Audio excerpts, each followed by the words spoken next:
Chapter 560, Ancient Demon Immortal Sect. Meng Hao felt a bit awkward. However, the matter was out of his control. The woman had floated over and bumped into him, and there was nothing he could do. Most vile of all was that she was blocking his view. Now he couldn't see the world outside. She smelled wonderful, her body supple and lithe. Meng Hao's face pressed down into softness, nearly burying him. His eyes went wide as he glimpsed an exquisite sight he rarely saw. And yet, the only thing that existed in Meng Hao's mind was fury. What he wanted to see was the world behind her. Observing it ahead of time was his advantage. Now, that advantage was being ruined. Ridiculous, Meng Hao grumbled, breathing in the fragrance. He wanted to lift his head but couldn't move. All he could do was inhale that delicate scent, a world unto itself that, whether he wished it or not, seeped into his soul. Meng Hao could only commit the outside world to memory from that brief glimpse. Gradually, a picture formed in his mind. The picture was all based on his memories. It depicted a mountain range stretching beyond sight, the peaks growing taller as they receded into the distance.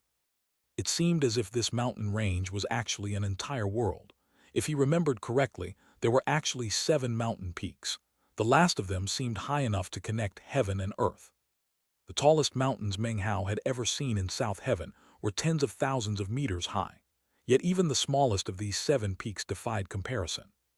Cultivators could be seen on the mountains. They looked as small as ants. Between each of the 7 mountain peaks stretched staircases connecting countless ornate buildings. Innumerable pagodas and temples filled the landscape. All was suffused with an archaic atmosphere, completely silent and deathly still, like a tomb. There was no life. This was the image that floated in Meng Hao's mind, based on his single glance. This was his opportunity. Even as he grumbled, the river of stars once again trembled. The trembling caused Meng Hao to suddenly regain some control over his body. His heart filling with joy, Meng Hao used his head to push against the softness in front of him. What ended up happening was that his face merely sank further into the softness. However, the softness seemed to have a shocking bounciness, causing the woman to finally move away from him. It was hard to tell whether it was because of the force of Meng Hao's action or the shocking bounciness, but the woman seemed to frown as if in pain. Meng Hao cleared his throat and then quickly looked out at the outside world. Ancient mountains rose and fell. Mountain peaks stretched up loftily. The image of the 7 mountains was not very much different than what had existed in his memory. Meng Hao looked again and noticed no vegetation anywhere. The bare peaks emanated a strong aura of death. Everything was ruins. Buildings lay collapsed, elegant structures decayed to nothing. Time had reduced all to dust. Ruins, the ruins of a sect. The sight made Meng Hao catch his breath. With effort, he lifted his head and noticed 3 characters carved onto the first mountain. The 3 characters were blood red. Demon Immortal Sect. The moment Meng Hao saw those characters, his heart trembled. He had long speculated about his final destination, and now he knew for certain, the ancient Demon Immortal Sect. And this place was the primordial Demon Immortal Plane. A whole sect, an entire world. Unfortunately, the sect had been completely destroyed. This once majestic sect of the 9th mountain and sea had long since disappeared into history, once inhabited by more than 1,000,000 disciples. Meng Hao began to pant as he noticed that atop the first mountain peak could be seen the corpse of a flying rain dragon. However, this dragon was far, far bigger than the one he had seen back in the Reliance sect. It was nearly 10,000 meters in length and was incomparably shocking in appearance. Meng Hao had a special affinity for flying rain dragons. As he looked at this one, he felt at a loss, then recovered and turned to the second mountain peak. When he looked at the second peak, his mind trembled and he gasped. In his earlier glance, he hadn't studied the peaks carefully. Now he saw an enormous corpse on this mountain. This corpse was human-shaped, however its frame was enormous and on its back were wings. The corpse faced him directly, its features unclear, its wing color invisible. Yet in that instant, the image of the black bat rose in Meng Hao's mind. On the third mountain peak were 3 corpses, which for some reason seemed familiar to Meng Hao. Suddenly, his mind reeled. These corpses were half human and half beast, and looked exactly like the creature he had taken the 3rd wooden sword from in the Golden Crow Holy Land. On the 4th mountain peak was an enormous dragon, fully 30,000 meters long. The dragon was nothing more than a corpse, but it was still thoroughly shocking. Dragons were legendary even in the cultivation world. Meng Hao had seen them only as magical techniques or divine abilities, but an actual dragon, he had never witnessed one. The fifth mountain peak was too distant for Meng Hao to see clearly, yet the shock from the first four mountains was utterly unprecedented. He felt a powerful connection to this primordial demon immortal plane. 3 wooden swords, don't tell me, they all came from here. Having seen this enormous demon immortal sect, Meng Hao could only imagine how intrepid it must have been in ancient times. Even as his heart trembled, his pupils constricted. That was because he had just caught sight of a person on the fourth mountain. It was a middle-aged man with his back to Meng Hao, radiating infinite ancientness and loneliness. He stood on the fourth peak, but when Meng Hao blinked, he was gone. Meng Hao's eyes glowed brightly. Suddenly, this once intrepid demon immortal sect, which was now nothing more than ruins, began to grow blurry. It was as if a vast mist had begun to cover over the entire world. Meng Hao and the River of Stars grew blurry, his heart pounded. He sensed that the most critical point in his journey to the primordial demon immortal plane had arrived. His eyes fixed on the world ahead, he rotated his cultivation base. Everything remained blurry. Meng Hao clenched his jaw and employed the celestial vision technique the parrot had taught him. Suddenly he could see. What he saw shocked him profoundly. Beyond the blur lay the demon immortal sect, no longer in ruins but bustling with life. Countless figures flew among the mountains as innumerable cultivators practiced, their techniques glowing in all directions. In the azure sky, elegant immortal beasts soared. The flying rain dragon on the first peak lifted its head and roared. It moved, causing a gale-force wind to surge. Yet to the dragon, it had merely stretched its neck. When he saw the second mountain peak, Meng Hao had thought of the black bat. Sure enough, there was an enormous black-colored bat there now. It was shocking in appearance and emanated an intense aura. As soon as Meng Hao saw it, he was shaken to the core. The entire sect contained no aura of death. Everything burst with life. Off on the fifth mountain, voices rose and fell as if sermons were being given. A bridge-like rainbow spanned the sky, glowing radiantly.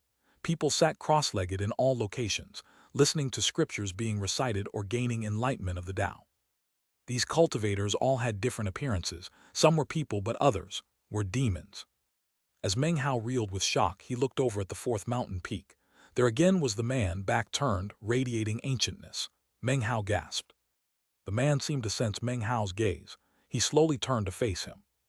He couldn't clearly see what the man looked like, but Meng Hao's brain filled with roaring nonetheless.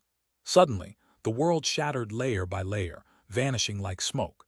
Instead of the flourishing sect of ancient times came wreckage and ruins. At the same time, the River of Stars flowed toward the ruins of the ancient demon immortal sect. As it swept across, dust motes descended upon the enormous sect. Meng Hao was among the falling dots, as were the several dozen cultivators from the great lands of South Heaven. All of them were scattered into different locations. Meng Hao, of course, was the only one awake. His body, out of his control, shot down toward the ruins at incredible speed. The mountains loomed larger and larger. An aura of death and rot blasted against his face as he plummeted toward the second peak. A roaring sound rang out, and in that instant, Meng Hao regained control.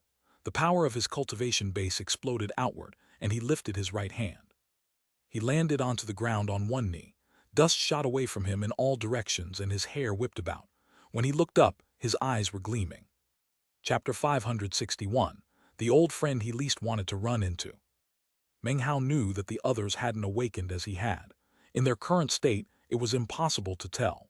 Without hesitation, he sent out his divine sense to scan the area. His face grew grim. In the outside world, his divine sense had a range of 29,999 meters. Here, it was only 299 meters, reduced by 100 times. The primordial demon immortal plane opens once every 1,000 years. The chosen from other sects no doubt have inside information and understand this place better than I do.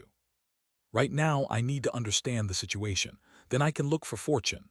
His eyes glittered as he looked up. After a moment's thought, he walked forward instead of flying.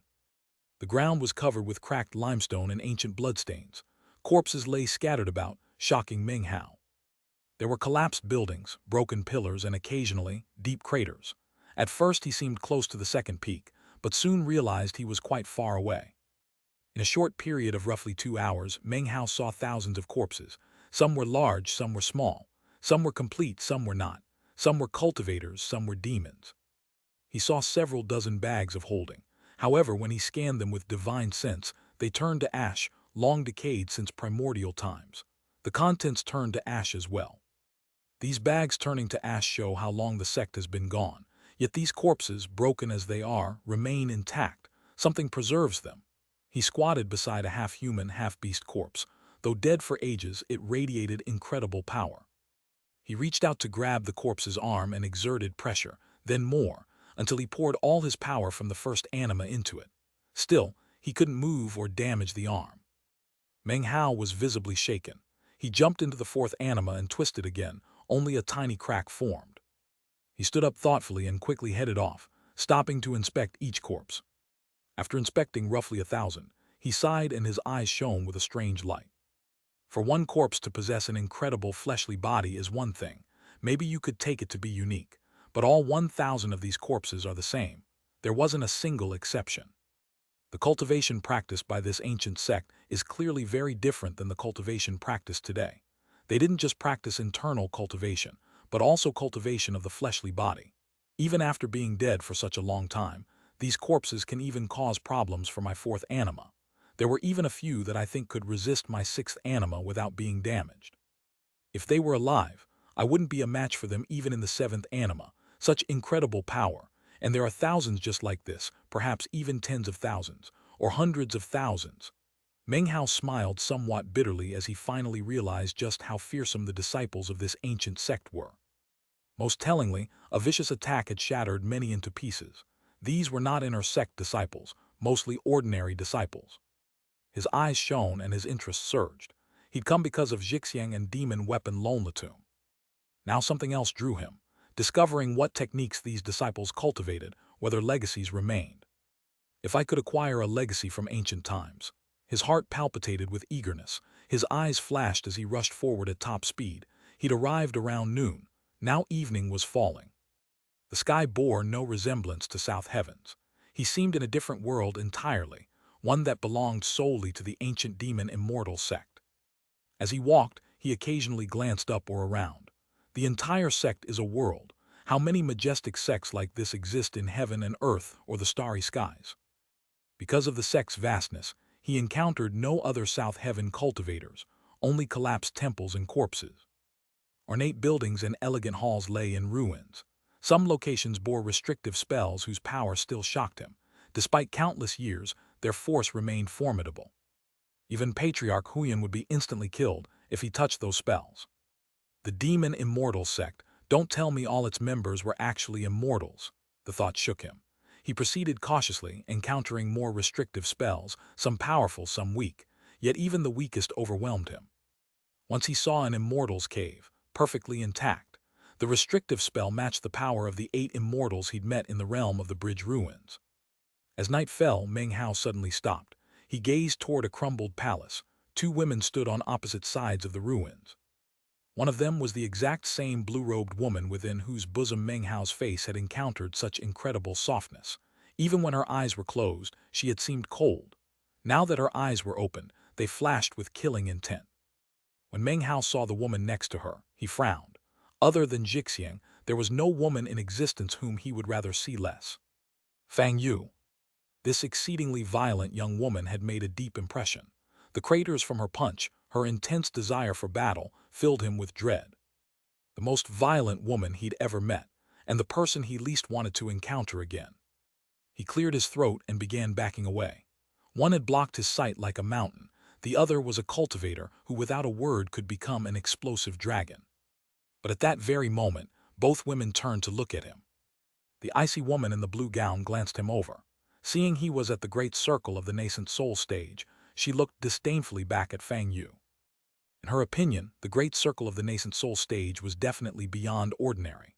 However, in the Jai clan, a cultivation base like that, although it could get you into the array, would put you in one of the lowest positions possible. This woman, although she was not truly of the spirit severing stage, had performed half of a severing. She was one of the 9 people in the Jai clan in the last 1,000 years who had the most hope of breaking through into the immortal realm. Her main competition, other than the other 8 members of her own clan, was the chosen of the Fang clan, against whom she faced this moment. When Fang Yu saw Meng Hao, she gaped in shock. She would never have expected to run into him here. Seeing him back away, she called out, "Don't go anywhere." Had she stayed silent, he'd have paused, but at her words he spun and fled. "You dare disobey me?" she cried, eyes wide with anger. She was about to chase him when the icy woman laughed coldly and vanished. She reappeared, blocking Fang Yu's way. "Xianxia, you slut, why don't you go screw off?" Fang Yu pulled her arm back and slammed her fist into the ground. A shocking boom erupted, the ground shattering in layers. A shockwave blasted out in all directions. 1. Xiaoxiao's name in Chinese is Chinese letter Jai Zio Zio. Jai, of course, is the surname Jai from the Jai clan, which literally means season. Both of the Zio characters in her name mean smile or laugh. As he fled, he felt the blast and sped up. He had no desire to exchange blows with this dragon, not from a question of strength, but because there was no enmity and fighting would benefit neither him nor his plans here. Roaring echoed as the attack spread. The land was destroyed and ripples of power lashed out. The cold woman waved her hand to block. Fang Yu glanced at fleeing Meng Hao in frustration, then grew angrier. Gritting her teeth, she produced a glove from her bag of holding and slipped it on. She viciously smashed her fist toward the other woman. She shot forward, punching relentlessly. Red glow filled the air as the cold woman's face fell. She dashed backward, waving her hand to resist 7 or 8 punches before vanishing. She reappeared nearby, blood oozing from her mouth. "Fang Yu, are you insane? We might not like each other much, and I did steal your jade pendant back in Chang'an, but that doesn't mean you have to go all out the instant you see me." "Screw off," roared Fang Yu, rage blazing as she shot after Meng Hao. She cared nothing for Jai Xiaoxia. Jai Xiaoxia gaped as she watched Meng Hao flee.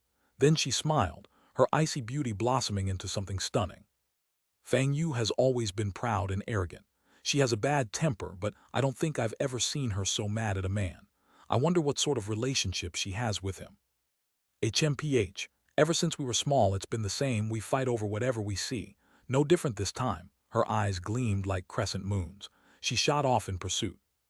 This chapter was sponsored by Buvindu Kuruida, Lee Nelson, LB, Alessio Bastardi, Alexander K. Sling, Chimeri, Uzoma, Tio Tian Xiang, Cameron Rowe Boyle, and Anonymous. Meng Hao fled at top speed, sighing at his bad luck. The cold woman had completely disregarded him, excessive, but he was used to it. It wasn't intentional, so it could be forgiven. As a scholarly person, he should be magnanimous. But how could he have imagined running into Fang Yu? Her violent disposition made him take a deep breath and push faster. A whistling sound approached. A mighty whirlwind neared, and in its center was the furious Fang Yu. Fang Yu normally had a beautiful voice. To Meng Hao, she currently sounded like an evil poltergeist. "Meng Hao, you stop this instant. Do you really dare to disobey me? I'm gonna beat you to death, do you hear me?" Boom! The ground exploded from Fang Yu's punch, the blast slamming into Meng Hao. Without hesitation, he entered the second anima, his speed increasing dramatically. He sighed, "Stop chasing me. There is neither gratitude nor grudge between us. Why are you acting like this? Besides, there's no guarantee that you could win out over me." "What did you just say?" she roared.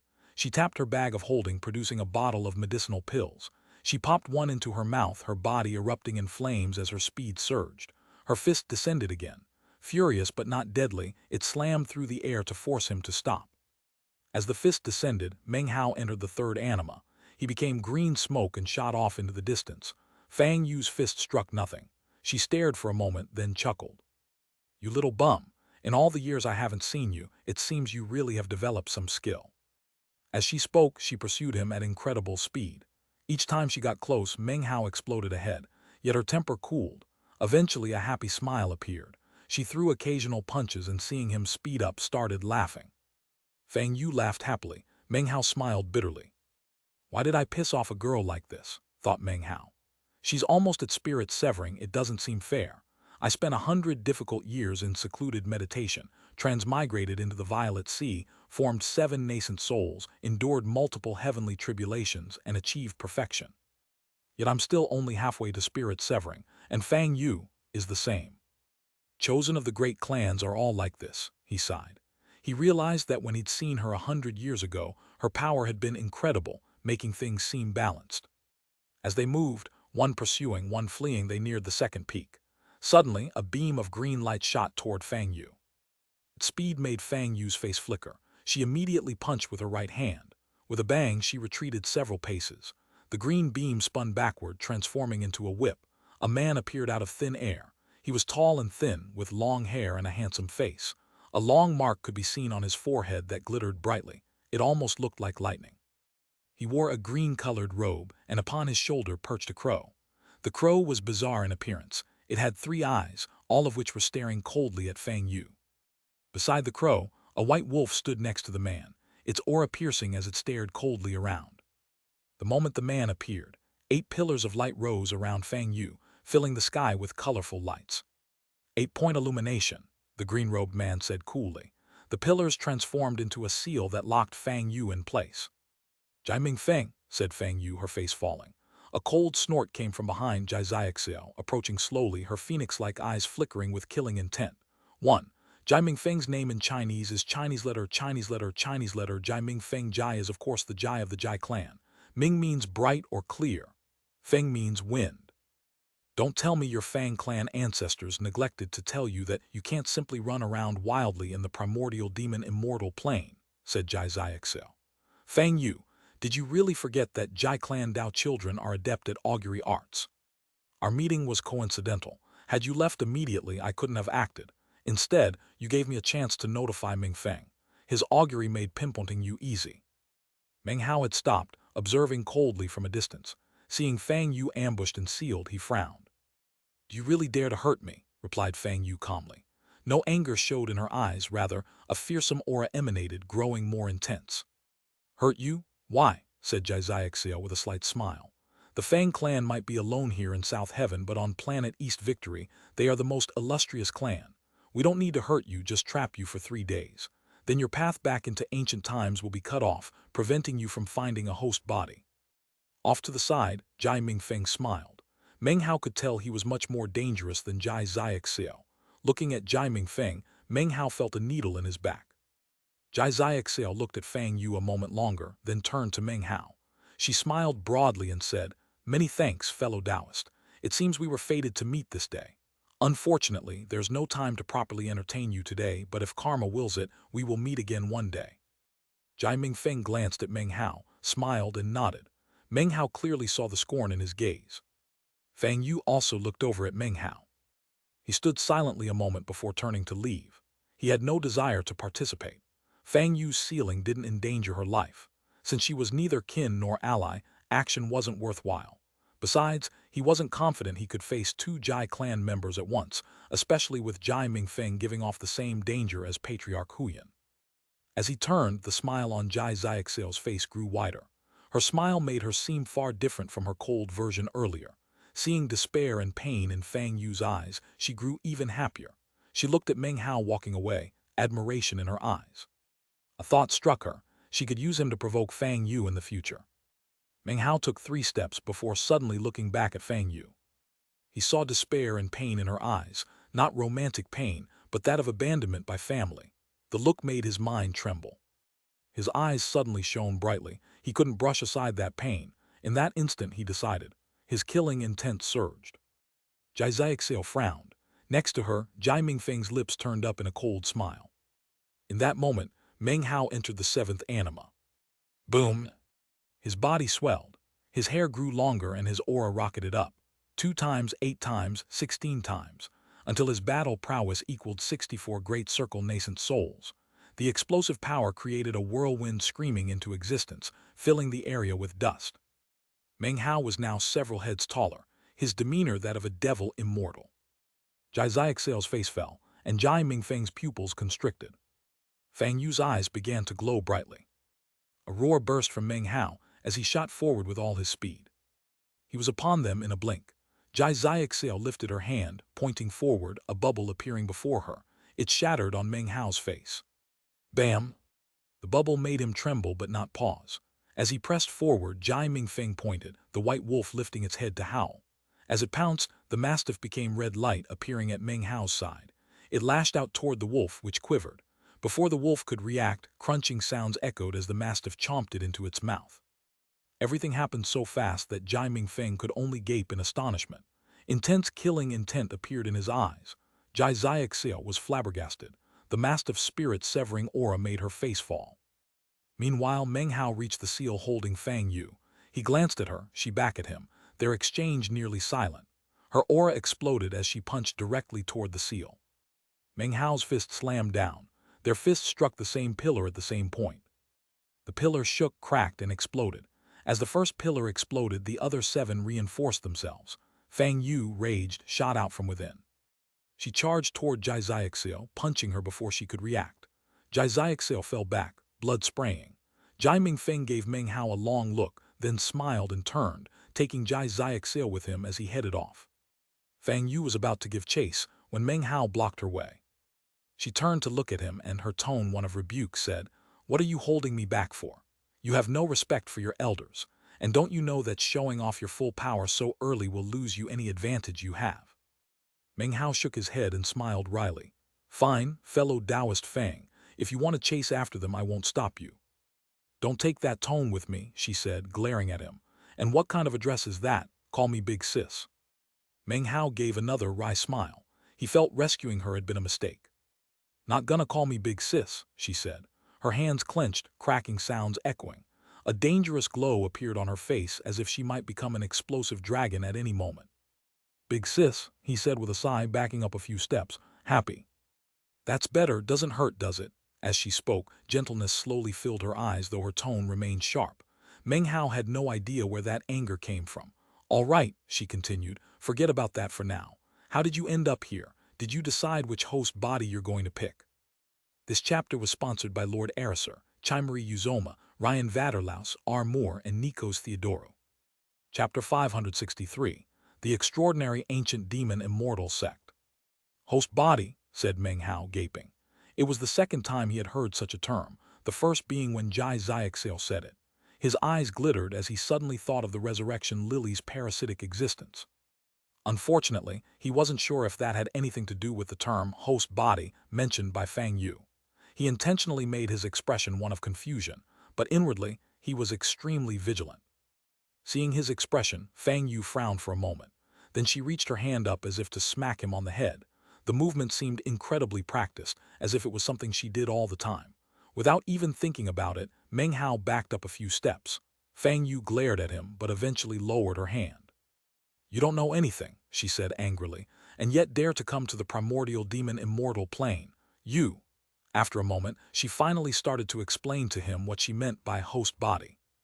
As he listened to her explanation, his eyes slowly began to glow brightly. According to her description, every time the primordial demon immortal plane opened, it meant fortune for those who entered. However, the extent of that good fortune depended on how far any given participant was able to get into the various planes. When the primordial demon immortal plane opens, Fang Yu explained, there are initially 2 different planes. The first plane is where we are now, the ruins of the ancient demon immortal sect. Here, virtually all the locations which contain good fortune are protected by restrictive spells. This plane will only remain open for 72 hours. In the first plane, none of the participants will find any techniques or legacies, nor will they find even the tiniest treasure. Well, that's not a hard and fast rule, but basically, considering how many times the primordial demon immortal plane has opened, anything that could have been taken away has long since disappeared into the hands of people in the past. The only thing we can do here is related to the fundamental purpose of the first plane, and that is, we have to find a proper host body. Such host bodies are none other than the corpses you see around you. Each and every one of these corpses could be a host body. 72 hours is all the time we cultivators have to find a proper host body. After the 72 hours, the second plane will automatically open, and we will be able to recall ancient times. Seeing that Meng Hao seemed to be paying rapt attention to her, Fang Yu couldn't help but smile. She continued on to explain in further details, not concealing anything at all from Meng Hao. What she didn't know was that Meng Hao was actually only half paying attention to her. The other half of his attention was focused on Fang Yu herself, as he tried to determine why exactly she was expending such special effort to help him. She couldn't possibly have fallen in love with me, could she? He thought. He suddenly felt an icy feeling tingling up his spine. The more he thought about it, though, the less likely it seemed. Nonetheless, he couldn't help but subconsciously rub his right hand as he thought about the first time the two of them had met. The second plane is sort of like a hallucination that we will all experience at the same time, Fang Yu continued. However, it's incredibly realistic. During that time, we will enter the once flourishing demon immortal sect. As for which specific era we visit, that cannot be determined. It will be almost as if we have actually returned to ancient times. Furthermore, when inside the ancient demon immortal sect, we will not be ourselves. Instead, we will assume the identity of whichever body we have chosen as a host. Using that person's identity, we can search for good fortune in the chimerical version of ancient times. Fang Yu's eyes began to gleam with anticipation. Therefore, one's choice of host body is extremely important. If the host body's status is high, then naturally you will be presented with better opportunities, maybe even heaven-defying ones. The host body is the key to it all. With the right status, the good fortune you can acquire defies imagination. By this point, the anticipation in her eyes was incredibly strong. Having heard the explanation up to this point, Meng Hao's eyes flickered. An ancient dreamland, he said. If it's just a dreamland, then can there really be so much good fortune? The fact that it is a dreamland has been confirmed by those who entered in the past, Fang Yu said earnestly. Also, once inside, anything is possible. The existence of the demon immortal sect spanned many years, replied Meng Hao. Also, there is a vast difference between the ages of the various disciples. Some might have just joined the sect at the time of their death, others might have been around for 10,000 years. Since that's the case, how could it be possible for everyone to enter the same era? Hearing this question caused Fang Yu's eyes to gleam with admiration. She was obviously quite pleased to hear such a question. It all depends on your luck. In past generations, people who got unlucky ended up selecting host bodies of disciples that didn't exist in ancient times. Unfortunately for them, they were unable to enter the second plane and were cast out early. Therefore, it doesn't matter whether you are worried about your chances of seizing good fortune, or even just the opportunity to enter the second plane. You have to find a corpse that had been around a long time before dying. Meng Hao thought about this for a moment. It's just like I said before, Fang Yu went on. Selecting a host body is incredibly important. You might as well forget about getting a host body of a sect elder or priest, or one of the 7 incredible elite apprentices. That likelihood is incredibly small. It's even rare to find a conclave disciple. Even if you went looking, you wouldn't be able to find one except by chance. The best thing to do is to fight for one of the inner sect disciples.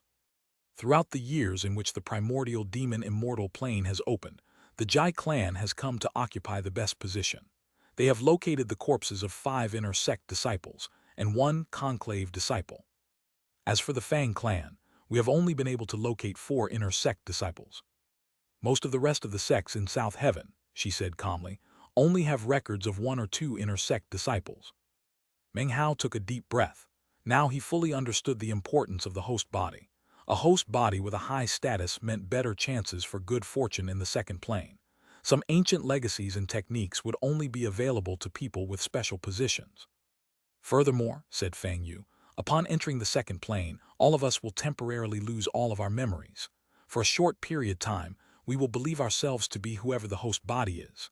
However, based on the skill and ability of each individual, we will awaken within a matter of hours or days. That period of time is the most dangerous. When she reached this point, Fang Yu's voice was very serious. The reason is because if you wake up too slowly, you lose out on certain opportunities. Furthermore, your life will be in danger because of others who wake up before you. The second plane is where the true dangers of the primordial demon immortal plane begin. However, the benefits to be gained are enormous.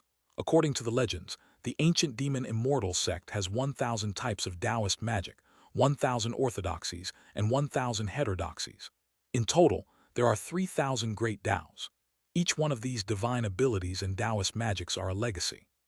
Throughout the years, the greatest legacy ever acquired was when a Jai clan member acquired the identity of a conclave disciple, and thus, the underworld seance magic. By gaining enlightenment, he was able to take the technique out with him. Such a divine ability is well suited to the Jai clan Tao of Karma. In the ranking system of the 3,000 great Taos of the demon immortal sect, the underworld seance magic is listed as number 408. That means there are 400 even more powerful divine abilities. That is especially true of the top 10, each of which can be described as a great Tao. According to the legends, the top 10 are powerful enough to rock the heavens and shake the earth. When Meng Hao heard this, his expression was the same as ever, but his heart pounded wildly. He looked at Fang Yu and asked another question. You're talking about the Jai clan of South Heaven. Fang Yu hesitated for a moment and muttered to herself. Finally, she replied, in the ninth mountain and sea, the Jai clan has 5 branches. The branch on South Heaven is not the main branch, but rather one of the subsidiary branches. Okay, said Meng Hao. Seeing that Fang Yu apparently didn't want to talk about the Jai clan, he decided to ask a question about something else he was curious about. So, about those top 10 divine abilities in Taoist magics, what exactly are they? I'm not sure, replied Fang Yu, shaking her head. I just know that the number 1 position is occupied by the mountain and sea scripture. As soon as she spoke the words mountain and sea scripture, her eyes began to glow with a brilliant light. However, even if you had some heaven-defying good luck, it would be impossible to achieve enlightenment regarding it and then take it out. By the way, if you don't achieve enlightenment regarding a given Taoist magic, then it's impossible to brand it and therefore impossible to remember. Once you leave the dreamland, you would completely forget it. When Meng Hao heard her mention the mountain and sea scripture, he recalled what the parrot had spoken of. According to the parrot, the origin of the 3 classic scriptures was none other than something called the mountain and sea scripture. 1. The mountain and sea scripture was mentioned in chapter 338. At this point, Meng Hao asked yet another question. You've mentioned a first plane and a second plane. Could it be that there is also a third plane? Yes. However, according to the clan records, the most probable likelihood is that we will not be able to meet the requirements to open the third plane. At a certain point in the second plane, the primordial demon immortal plane will close. We will all be teleported back to the lands of South Heaven. Throughout history, there have only been 5 occasions in which the requirements were met and the third plane appeared. Meng Hao watched her closely as she continued her explanation. The third plane occurs after awakening from the second plane. All of the restrictive spells throughout the ancient demon immortal sect will become unstable and even disappear. During that time, anyone can enter those previously sealed areas to acquire treasure left over from the ancient demon immortal sect. When entering the third plane, the previous identity of the host body will vanish. However, according to the various legacies and techniques learned in the second plane, it would be possible to remove some of the restrictive spells from places that still have them and acquire shocking good fortune. Meng Hao took a deep breath. He was now much clearer about the various matters regarding the primordial demon immortal plane. The first plane was about preparation. The second plane was a place to acquire the good fortune of immaterial techniques and legacies. The third plane was a place to take advantage of the good fortune and preparation from the first 2 planes to acquire physical treasures. Everything was connected. So, now you understand what will happen in not so many hours. Right now, time is limited. During the 72 hours that the first plane is open, people will be using information from the secret records of their sect or clan to find various corpses. You come with me. I'll take you to one of the inner sect disciples that the Fang clan knows about. You hide yourself there and wait for the second plane to open. With a final look at Meng Hao, Fang Yu turned and sped off. Meng Hao stood there thoughtfully for a moment. Based on his analysis, about 80% of what Fang Yu had told him was probably true. He was still a cautious person and was aware that gullibility was a weakness. However, in the end, he chose not to refuse her offer. The 2 of them sped off toward the second mountain peak. Time passed and the sky grew darker. Meng Hao continued to glance around cautiously, but the ancient demon immortal sect was simply too big. They didn't run into anyone else. At this point, Meng Hao started to think about who else might have come to the primordial demon immortal plane from the southern domain. Su Qing, elder brother, Fatty, Chu Yuyan, and then there are the Dao children from the 3 great clans, as well as the other chosen from the sects. I wonder who I might run into here. He thought about these things as he and Fang Yu continued to speed along until dawn of the following morning. By this time, they had traversed about 30% of the path between the second and third peaks. Everywhere they passed, they saw wreckage and corpses, as well as areas with restrictive spells that glowed brightly in the darkness. The dangerous, flickering auras of the restrictive spells were things that even Fang Yu would not be immune to. At one point, Fang Yu said something that caused Meng Hao's eyes to go wide. Ever since we were small, Xianxia was always trying to compete with me. That's why I yelled out to you earlier to get her to notice you. If my plan works, she'll definitely take a liking to you. Heh heh. Little bro, you have to help me turn the tables on her and screw her over royally. Of course, if you don't want to, I won't force you. This chapter was sponsored by XYY. Chapter 564, where good fortune lays. Meng Hao felt as if a cold wind had just gusted down his throat. He coughed dryly a few times and looked up ahead at Fang Yu. Inwardly, he felt even more assured that this woman was someone he should not provoke in the future. She might be overbearing and have a fiery temper, but those things didn't matter. Just now she had set up a huge con for Jai Xiaxia to fall into, all without letting out a single hint or clue. It immediately caused Meng Hao's back to feel ice cold. Throughout his years of cultivation, Meng Hao had conned people left and right, starting from the very beginning in the Reliance sect. Of course, he actually had no idea how many people would gnash their teeth in hatred whenever they thought of him, and how he had conned them. What was even more frightening was that Meng Hao's lack of awareness regarding this point meant that he didn't really think of himself as conning people. To him, conning people had become a habit, and then that habit had turned into instinct. For such an instinct to appear led to a fearsome outcome. As soon as he encountered an opportunity to con someone, he would immediately begin to do so. "That's a big sis, that's probably not a good idea," he said, clearing his throat. "No need to be bashful," she said with an enigmatic smile. "Do you really think your big sis didn't notice what part of Jai Xiaxia you looked at when you saw her for the first time?" Meng Hao almost felt as if he were being stabbed by her words. He wanted to explain himself, but he knew that the more he tried to explain matters, the more it would make them worse. He finally just gave a wry smile. "You helped me con her," she said, her eyes shining more brightly than ever, "and you won't be sorry. Jai Xiaxia may be a shameless, narrow-minded, devious, vicious tart, but he's still quite pretty and also self-respecting. She would make a good concubine for you. I have to admit that I approve." She really seemed to think her plan was a good one. Then she noticed Meng Hao's wry smile and her eyes went wide. "Fine, it's settled, we're doing it." Meng Hao was about to respond when Fang Yu shot off up ahead, leaving Meng Hao behind in the dust. A complacent smile could be seen on her face, and her eyes shone brightly. The more she thought about it, the more she felt that she truly was shrewd and intelligent. She really had set up that damnable Jai Xiaxia to be viciously conned. Meng Hao continued to smile wryly and pretend that he hadn't heard what she said in the end. He sped along after her, his expression amiable but inwardly on guard. After all, he had long since learned to hide his true state.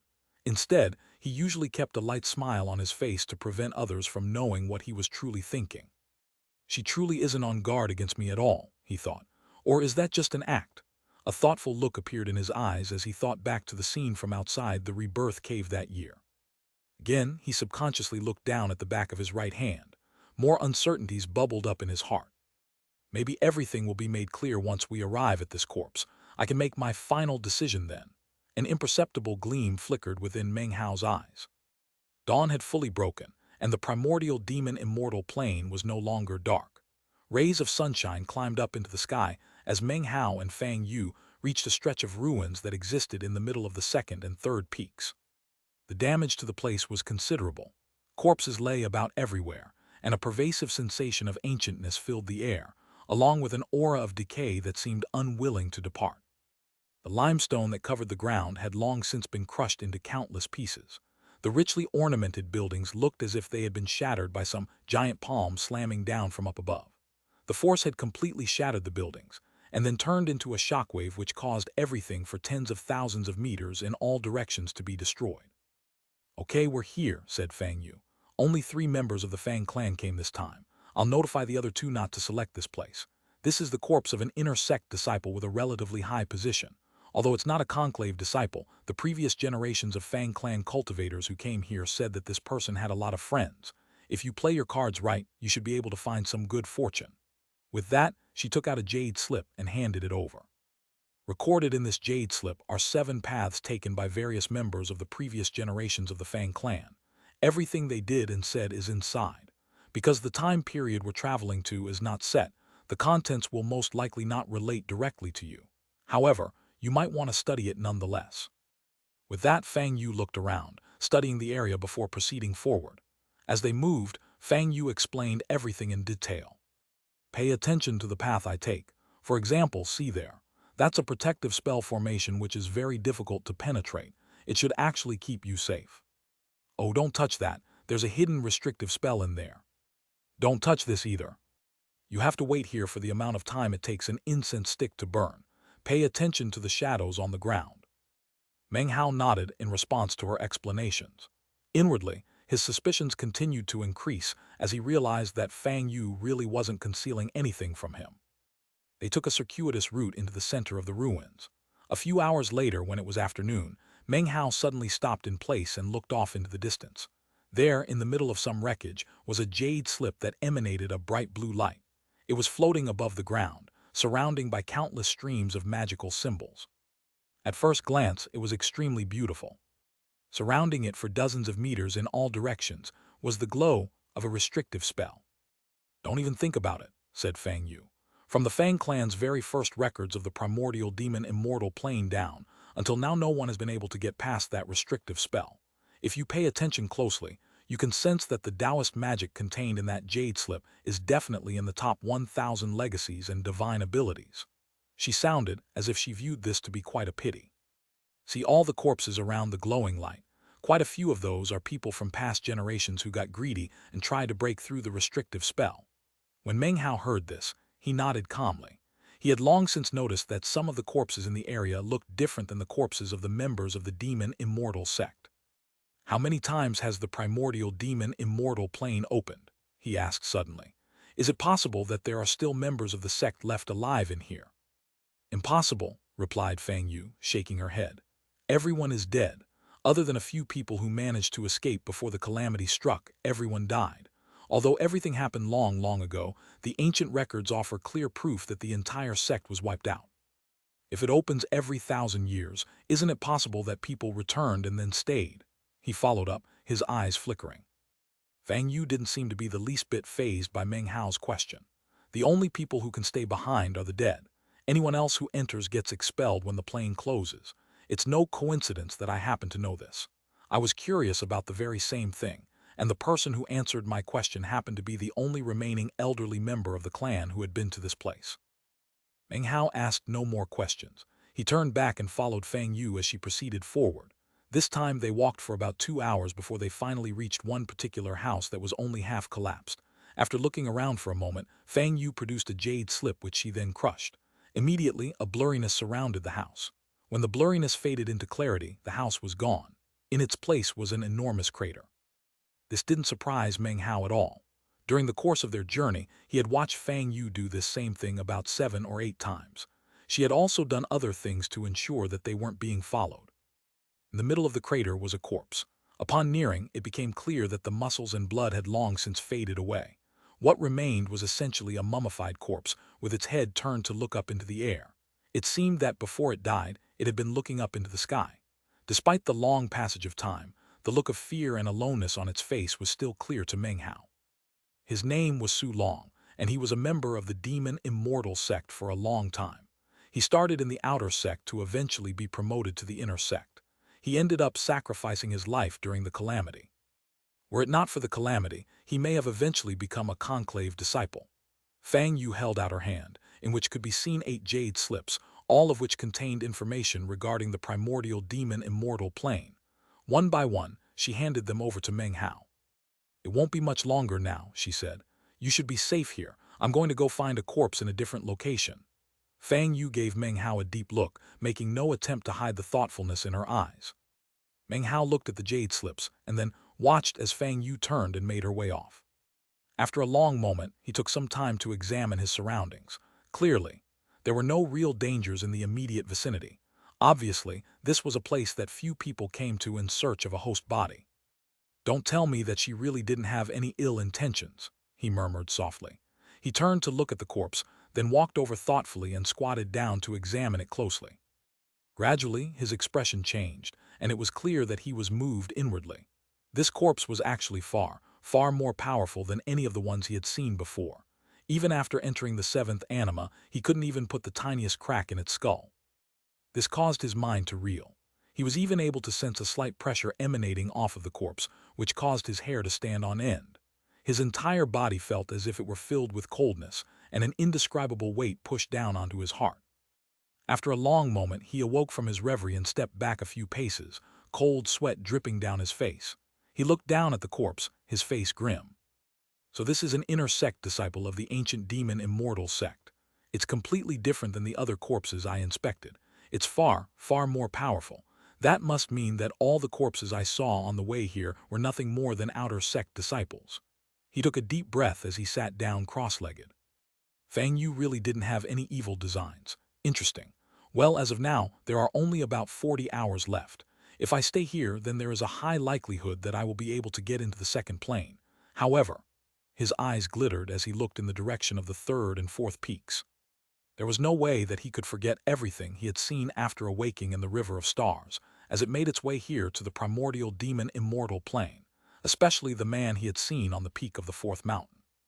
He wasn't sure how many times the primordial demon immortal plane had opened in the past, nor how many cultivators had entered it through the generations. Among those people, had anyone ever woken up in the manner that he had? If there were, it would certainly have been an incredibly rare occurrence. After all, he was very much convinced that he had only awoken because of the help of Han Shan. Furthermore, even if there really were people who had awoken in the past, it didn't necessarily mean that they would have seen the same man that he had. It was entirely possible that Meng Hao himself was the only person to have ever stayed awake and then seen the man. That is my advantage, the place where my unique opportunity lies. If I wait here, I might be out of danger, but that means I'll be giving up my chance to seize a unique chance. He felt hesitant. That person on the fourth peak, who was he? After a long moment's thought, Meng Hao's eyes filled with the glow of determination. Chapter 565, Meeting an Old Friend. Meng Hao stood up and looked at the corpse of inner sect disciple Su Long for a moment. Then, he didn't hesitate any longer. He turned and, following the same path he had to get to this location, sped away. He just could not resign himself to ignoring that strange person. The primordial demon immortal plane might be a dangerous place, but he was here. Picking a path of danger was well in line with the expression, rewards come only with risk. The only way to continue to maintain an advantage in the second plane was to make a difficult choice such as this right now. If he was more concerned with safety and unwilling to take risks, why had he come to this place to begin with? To stare at a mountain of treasure while wringing one's hands would cause even mortals to sigh in regret, let alone cultivators. Meng Hao would much rather go all out in risk than worry about safety, especially when he had a chance to fight for good fortune. Who could possibly settle for mediocrity? Members of the Fang clan had long since experimented with the identity of inner sect disciple Su Long, and of course acquired good fortune, although they had not done so perfectly. Regarding the potential different time periods and the 7 paths taken with Su Long as a host body, all of that information was recorded in the Jade slip. After glancing it over, Meng Hao wasn't certain that he could do any better than the others had. Therefore, if he chose to go with this inner sect disciple's identity, all he might acquire was Taoist magic that the Fang clan had long since already acquired.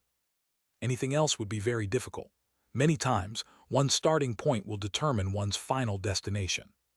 The successive generations of the Fang clan were clearly intelligent and had already done all that could be done. Any further gain would come only from good luck. As far as that was concerned, Meng Hao would rather rely on his own luck to gain his own opportunity. Therefore, he chose to abandon the path of inner sect disciple Su Long. There wasn't a single scrap of hesitation as he used Fang Yu's method to safely leave the area. It took him about 4 hours before he was finally clear. Without even looking back, he headed toward the fourth peak. After calculating the time, he thought to himself, I still have 34 hours left. Employing all the speed that was possible, he cautiously made his way through the various ruins and corpses. Time passed. 10 hours later, he was at the third peak. He didn't see anyone the entire time, which didn't cause him any pause for thought. More than half of the 72-hour period had passed, and presumably most of the other had already found the host bodies they were looking for and were waiting there. 24 hours left, he thought, looking toward the fourth peak far off in the distance. He pushed himself faster. 10 more hours went by, and he had already passed the halfway point between the third peak and the fourth peak. Suddenly, a rumbling broke the silence. Based on how faint it was obviously coming from quite some distance away. However, Meng Hao could feel it instantly.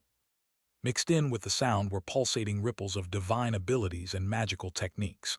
By the time they reached Meng Hao, they were very weak, but he was still able to sense a familiar aura within them. He stopped in his tracks for a moment and then frowned. After examining the aura further, his frown deepened. He knew who this aura belonged to. Zhao Fang of the Great Cloud Sky Tribe. He looked off in the distance, a thoughtful look in his eye, Currently, there were only 14 hours left until the first plane closed. He could tell that he needed 10 hours just to get from his current location to the fourth mountain. That meant he would only have 4 hours to get to the top of Peak. Time was tight, and he couldn't afford to waste it. He proceeded forward. However, after going about 300 meters, he suddenly turned and headed in the direction of Xiao Fang's aura, his expression extremely cold. He had made a promise to Patriarch Cloud Sky, and they had a deal. The extent to which he followed up on his promise was the extent to which the other party would respect the agreement. There was no one around to police the arrangement, but it existed in his heart. Conducting oneself properly often amounts to maintaining a clear conscience. He shot through the air at top speed for the amount of time it takes half an incense stick to burn. Soon, he caught sight of 2 cultivators locked in battle in the ruins up ahead. One of them was Xiao Fang. He was clearly in a very poor position. His expression was one of fury. His clothes were stained with blood and his face was pale. Clearly, he had been injured. He was fighting a man who wore a white robe and had long, voluminous hair. He was slender and handsome, and was clearly the type of man whom any woman would cast glances at. 3 flying spikes circulated around him, leaving behind trails of colorful lights as they flew through the air. They also emanated a penetrating aura that made the white-robed man seem even more elegant. Actually, there weren't just 2 people up ahead. About 30 meters or so behind the white-robed man was a woman in a violet garment.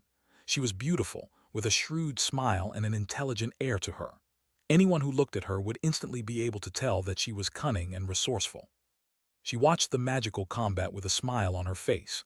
She made no move to attack, but when she looked at the white-robed man, a profound look occasionally flickered within her eyes. It was not romantic admiration, but something else. "This host body belongs to the great Cloud Sky tribe," cried Xiao Fang. "You want to steal it from me? Despotic." Another boom could be heard. Xiao Fang coughed up a mouthful of blood and staggered backward. He glared at the man in the white robe, killing intent flickering in his eyes. As he had said, the great Cloud Sky tribe had discovered this location. However, almost as soon as he had arrived, this man and woman appeared and attacked him. Obviously, they wanted to take control of the location. If it weren't for the fact that the woman had ceased hostilities after her initial sneak attack, he would surely have been dead already. "Nobody owns anything in the demon immortal sect," said the white-robed man coolly, looking at Xiao Fang with a look of coldness and disdain. "If you insist that I, Wang, am stealing it, then so be it. Why don't you just screw off? If you attack me one more time, I'll kill you." Xiao Fang had the most latent talent of anyone in the great Cloud Sky tribe. Although luck was important in the ancient demon immortal sect, so was latent talent. The greater the latent talent, the easier it would be to gain enlightenment regarding various techniques and legacies. Before being sent here, Xiao Fang was in the mid-nascent soul stage. Just before leaving, though, the Patriarch had personally used various magical techniques to temporarily raise him to the peak of the late-nascent soul stage, a state which would last for 3 months. The corpse that he was defending was no ordinary inner sect disciple. It was much rarer, a disciple who was halfway into the conclave status. The reason was that this particular disciple had a relative of the elder generation who was already a conclave disciple. The information regarding that relationship was something the great Cloud Sky tribe had expended much effort to acquire. Xiao Fang's eyes were bloodshot. Unfortunately, the man he faced up against currently really was of the late nascent soul stage, whereas he himself had reached that level only by the use of force. He could fight back, but his opponent had too many magical items, and he knew that he wasn't a match. That was not even to mention the woman. Although she was only at the early nascent soul stage, Xiao Fang sensed something even more threatening about her than the man. It was a strange feeling that filled him with shock. Just as Xiao Fang was gritting his teeth and angrily resigning himself to the fact that he would have to leave, a popping sound could suddenly be heard. Dust was kicked up in all directions, followed by a pulsating pressure that caused the white-robed man's face to fall and his eyes to widen. The violet-robed woman's beautiful face was also filled with a look of shock. She cocked her head to look off into the distance. Xiao Fang gaped as a green smoke shot through the air, within which was a black moon. It moved with incredible speed as it approached. As soon as he caught sight of the black moon, Xiao Fang nearly went wild with joy. In the last moments before leaving for the primordial demon immortal plane, Patriarch Cloud Sky had transmitted information to him regarding Meng Hao's agreement to help. "Elder brother Meng, please help me." Almost in the same moment that his words rang out, the green smoke and black moon arrived. The moon vanished and the smoke dissipated to reveal Meng Hao, wearing a green robe. He stood there looking around coldly at the three people present. When the violet-robed woman saw Meng Hao, her eyes went as wide as saucers. A look of astonishment and disbelief appeared on her face, as well as something that rarely could be seen on her features, intense emotion and confusion. Meng Hao, she said, her voice hoarse, her mind filled with great waves of roaring. When the white-robed man saw Meng Hao, he also stared blankly. Apparently he found Meng Hao's features to be familiar, but couldn't place where he had seen him before. However, when he heard what the woman said, he suddenly realized who Meng Hao was. Zhao Feng's heart was pounding, not having expected these two to be familiar with Meng Hao. Meng Hao's expression was one of indifference as he looked over at the violet-robed woman. After a moment, he smiled. "Long time no see, fellow Taoist Han Bei. You look as graceful as ever." 1. Han Bei was first introduced in chapter 143 when she delivered a medicinal pill to Meng Hao. She was mentioned subsequent times, but didn't become an important character until chapter 155, when the mission into the square cauldron began. She appeared in the story again prominently starting in chapter 245, when Meng Hao went back to the Black Sieve sect disguised as Fang Mu.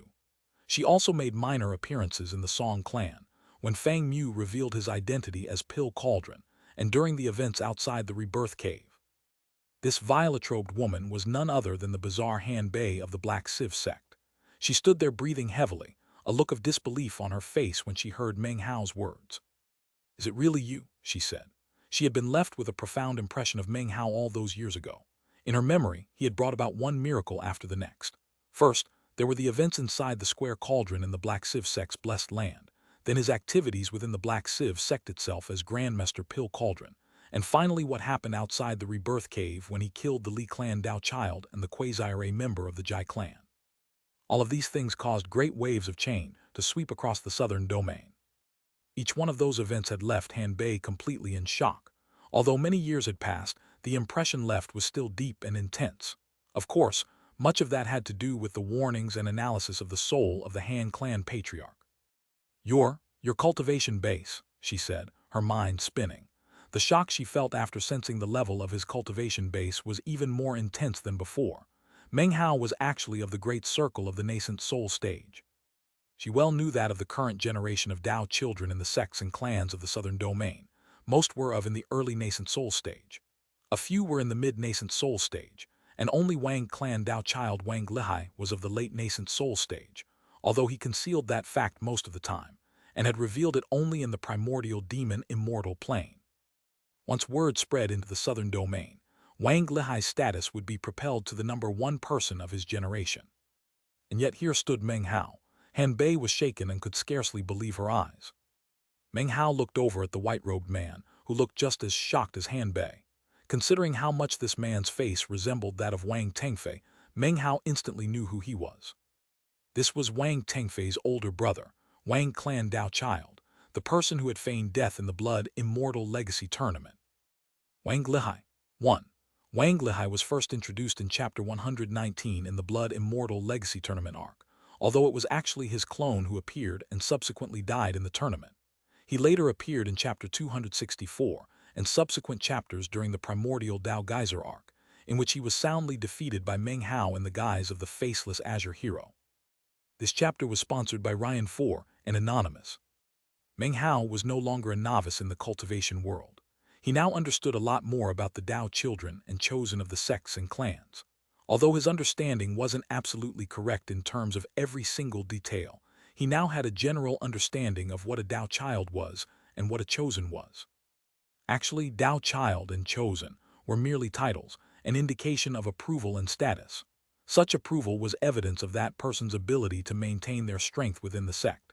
It was also proof to the outside world as to the future good prospects of the sect itself. If a sect had many chosen, it would be possible to predict that it would experience incredible growth in the future.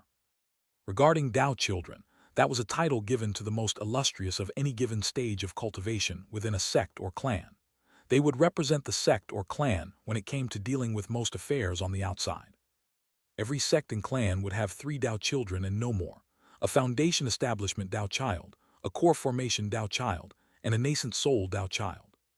There could only be one Dao child in any given stage, and because of their special status, sects and clans would usually dispatch powerful Dao protectors along with such individuals when they ventured outside. In the outside world, Dao children were incredibly impressive, even famous. They had a status that would cause all other cultivators to be endlessly envious. However, when a Dao child entered a new stage, then it meant two Dao children existed, which would result in brutal competition. Generally speaking, unless the original Dao child of that particular stage ceded their position, it would be difficult for the newcomer to maintain their status. Because of this reality, Dao children were proud and arrogant when in the outside world. However, within the sect or clan, they had to tread as carefully as if they were walking on thin ice. If a Dao child wanted to maintain their status, they would constantly be forced to take advantage of cultivation resources from other cultivators. They might even need to rely on the power and influence of other experts within the sect to improve their cultivation base and become more powerful. That was the only way to maintain their position above other members of their generation, and perhaps even exceed their predecessors. Regarding Chosen, the competition was even more ruthless. The grandeur of their status in the outside world was second only to that of Dao children, and they received more and better resources from their clan or sect. At the same time, they had to deal with the possibility of being stripped of their title due to falling behind in the rankings or not advancing fast enough in their cultivation. Also, they had to compete with other experts of the same stage for resources. Because of all of that, Chosen also found themselves treading on thin ice and had no other choice but to work as hard as possible to grow more powerful. Naturally, all sects and clans had different rules. However, the general situation was always one of competition. Of course, killing was strictly prohibited. Wang Lihai was, of course, a Dao child of one of the three great clans of the southern domain, the Wang clan. He was a patient person and didn't make a practice of showing off in his cultivation. Back when rumors of his demise were circulating in the southern domain, he was the foundation establishment Dao child of the Wang clan. Upon reaching core formation, he actually lost his status. However, after patiently waiting for many years, he suddenly made his comeback, defeating the Wang clan's nascent soul Dao child in a single blow. When he reclaimed the position of Dao child, it caused quite a commotion in the southern domain. Currently, Meng Hao held a jade slip in his hand. The moment he had decided to intervene in the situation, he had pulled out this very jade slip to make a record of everything that was happening. He looked over Wang Lihai and thought back to the events outside the ancient Dao geyser, when he had challenged this very same Wang clan Dao child. He actually looked much the same as he had back then, except that the feeling of time on his body was much stronger. When Meng Hao looked at him, Wang Lihai's mind trembled and he felt jittery with fear. Were it not for his iron will, he would have already lost control of himself. His pupils constricted as he stared at Meng Hao. His heart felt anything but calm. He now recognized who Meng Hao was, and he also thought back to their battle all those years ago. A battle he had lost. Of the 3 times in his life that he had lost a fight, that was the first.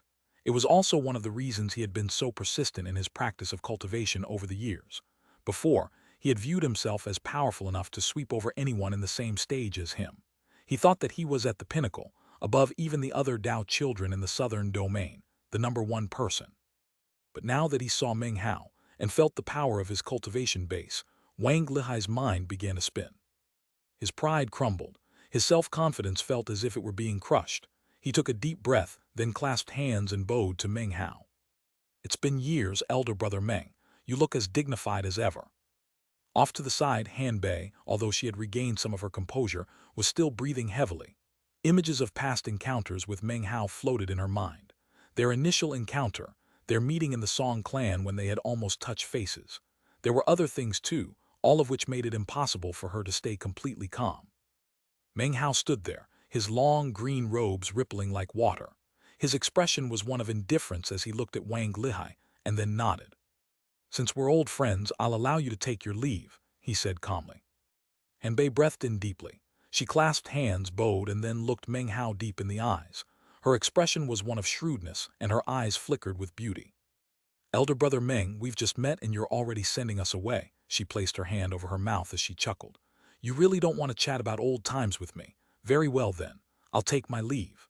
Completely ignoring Zhao Feng and Wang Lihai, she turned and flew up into the air like a beautiful swallow. "Elder brother Meng, The news about fellow Taoist Zhao's tribe finding the location of this corpse had already spread far and wide. Even if the two of us leave, it's hard to say whether or not others will come. The softness of her voice seemed to indicate that she had completely recovered from her shock from earlier. As she began to fly off into the distance, she added another thought. "One more thing, elder brother Meng," she said, her voice filled with a strange tone. "I have a final gift I'd like to give you. I'm not too sure who else came here from the southern domain. However, there was one person who came with me. That is, Su Qing." Chuckling, she disappeared off into the distance. Meng Hao seemed surprised but didn't say anything. He looked back at Wang Lihai. Wang Lihai stared at Meng Hao, and as their gazes met, Wang Lihai's eyes suddenly flickered with the desire to do battle. He took a step forward and his aura exploded up. He looked at Meng Hao, clasped hands and bowed. "Elder brother Meng, considering your words, I naturally rescind any claim on this place. However, multiple 60-year cycles have passed since our match that year. Since we happen to have run into each other again here, elder brother Meng, I hope you can give me some pointers." With that, his aura shot up with even more intensity. Meng Hao frowned.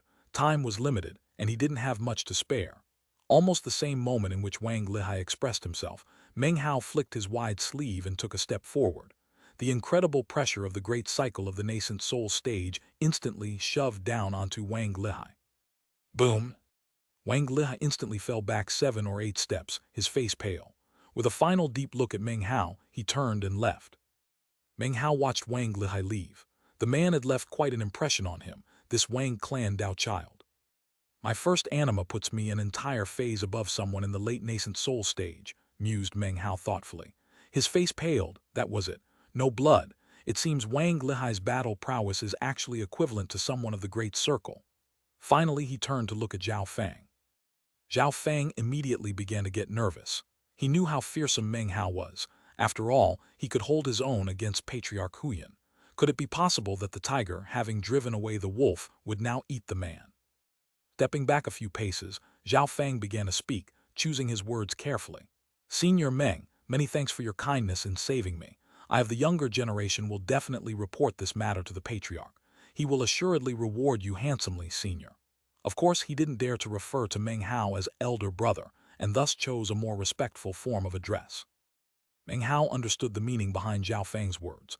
However, considering that Meng Hao had abandoned the inner sect disciple provided to him by Fang Yu, he certainly wouldn't be interested in the corpse here, even if it was slightly higher in status. "I promised Patriarch Cloud Sky to take care of you as best I could. It seems I've already accomplished that task. This place isn't safe. If you chose to stay here, you need to prepare to defend your own life." Zhao Fang hesitated for a moment and then steeled himself. "Many thanks for your concern, Senior. I know my limits, and the Patriarch also helped me to make some special preparations." Meng Hao looked at Zhao Fang for a moment, which made Zhao Fang feel even more nervous. Meng Hao finally nodded. "I can't stay here. If that's your decision, then do your best to take care of yourself." With that, he put away the jade slip. Within was a complete record of everything that had happened, which he would provide later to Patriarch Cloud Sky as proof of what had occurred. Paying no more attention to Zhao Fang, Meng Hao turned and made his way off. Seeing that Meng Hao had truly left, Zhao Fang breathed a sigh of relief. He looked around the area cautiously and a bit hesitantly. Finally, he clenched his jaw and decided not to leave. He would stick to his original plan and methods to conceal himself near the corpse and wait nervously for time to pass. Meng Hao continued on without pause toward the 4th peak. Han Bei's words continued to echo out in his head. A warm light suddenly appeared in his eyes. "Is Su Qing really here too?" Meng Hao looked around thoughtfully at the demon immortal sect and then increased his speed. Several hours later, the 3rd day was almost gone.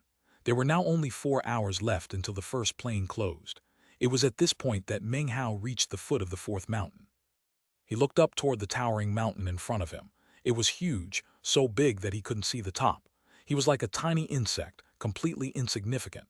However, a brilliant light glowed in his eyes. He took a deep breath and then began to ascend the mountain.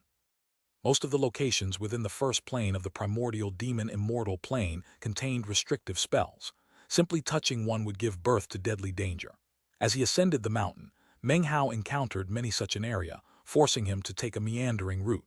More than 2 hours later, he finally caught sight of the peak of the mountain. "I still have 1 hour left," he said. He was currently standing on a crag that jut out from the side of the mountain, looking up at the peak. He suddenly felt a bit of hesitation. Time was almost up, and as of now, he wasn't sure if he had made the right choice. If it was the wrong choice, everything was for naught. Before leaving the corpse of Su Long, he had attempted to physically bring the corpse with him. However, he had quickly discovered that the corpse was apparently locked in place permanently. Nothing he did could move it even a bit. What's mine is mine completely.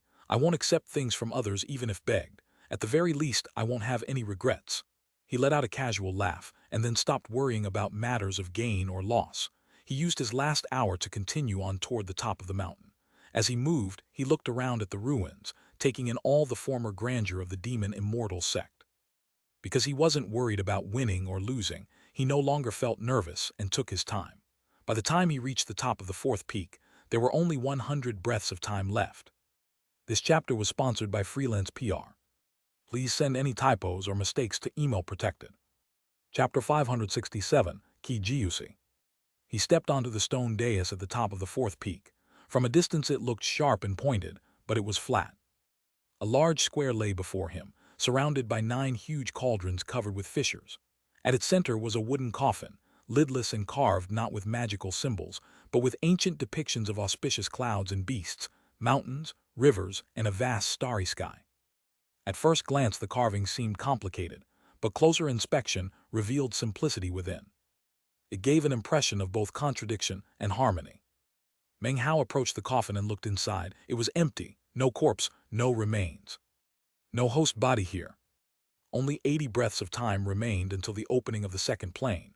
Meng Hao stood by the coffin and looked silently into it. Then he sighed. He couldn't deny his disappointment. He had abandoned the inner sect disciple host body provided by Fang Yu and stuck with his own judgment. The brutal reality left him sighing, complex emotions filling his heart. He turned his gaze to the scene below. Only 70 breaths of time remained. He had found no suitable corpse anywhere on the mountain. From the peak, he could see the entire mountain was covered with dense restrictive spells, so tightly packed they seemed one gigantic barrier. Any of the spells would have destroyed him if touched. The densely packed barriers confused him. How did I make it up here? He'd never considered it. During the journey, he hadn't paid attention. The 4-hour trip from the mountain's base had seemed easy. Now that he looked back, the entire mountain seemed impenetrable. It would take astonishing luck to traverse it without triggering any spell. Unless someone allowed me to come here, he thought, his eyes glittering. Only 30 breaths of time remained. Meng Hao looked toward the temple on the distant first peak. He stood in the same position as the man he'd seen upon waking. His hair and robes fluttered in the wind as he gazed toward the distant temple. When only 10 breaths of time remained, determination appeared in Meng Hao's eyes. You let me see you and reach the top of this mountain. Perhaps your identity isn't important anymore. 5 breaths of time remained. He strode to the coffin, took a deep breath, crawled in calmly, laid down and closed his eyes. 3 breaths, 2 breaths, 1 breath. Rumble. A massive rumbling filled the ancient demon immortal sect, far exceeding any thunder. Ripples spread from the sky, covering everything in sight. Except for Meng Hao, everyone else sat cross-legged by their chosen host bodies. When the ripples reached them, the corpses began to glow. Ghost images of host and cultivator superimposed and merged. Meng Hao lay with his eyes closed. As the rumbling filled the sky, he lost consciousness. The ripples spreading throughout the primordial demon immortal plane didn't affect him. However, a white-robed man appeared in the spot Meng Hao had just occupied. The spot Meng Hao had noticed when he awoke in the River of Stars. His hair was disheveled, his long white robe spattered with bloodstains. Hair covered his face, making features invisible. Only that he was not a woman could be seen. As the wind blew, his hair lifted, revealing 2 ancient eyes filled with perplexity and regret. The aura of decay from him seemed to fuse with the primordial demon immortal plane, becoming indistinguishable. The man looked toward the 5th peak. His eyes awash with ancient memories, he softly said, "Knight, let him in, okay?" As the words left his mouth, the entire ancient demon immortal sect trembled. A droning voice echoed out. It sounded almost unwake, like words spoken in dreaming. "That does not conform with the rules. He is the only person to see me after all these years. Perhaps it is destined karma. Allow him to represent me in the past and speak those words to the old man, the words I couldn't say back then." The white-robed man's voice was hoarse, his eyes warm.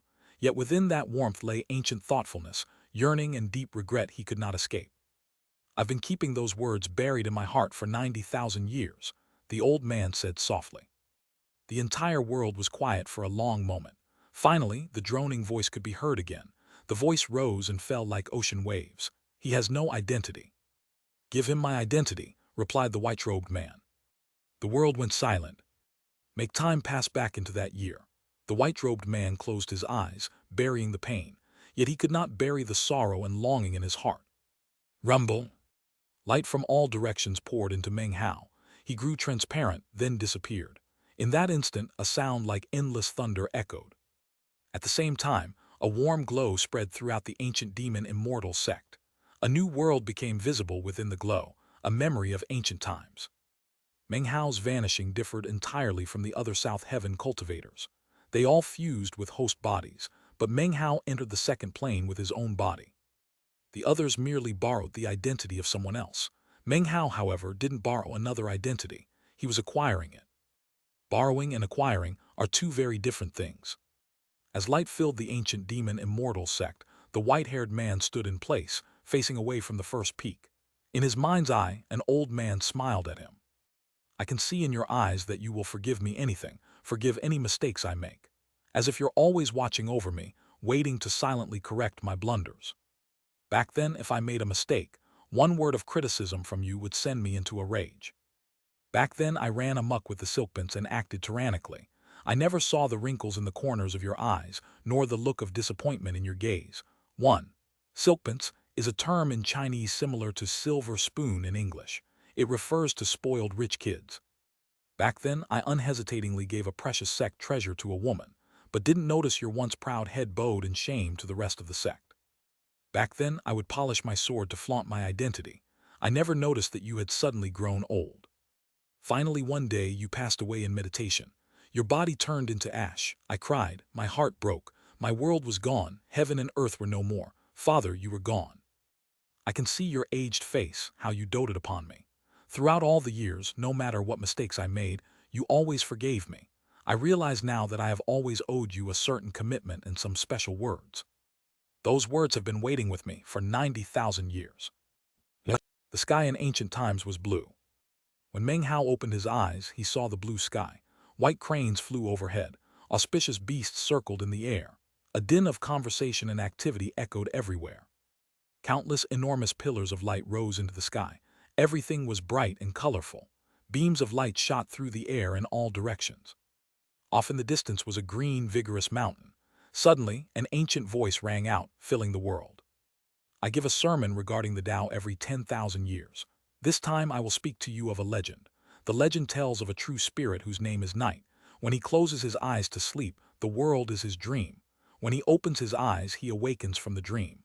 Heaven and earth are boundless."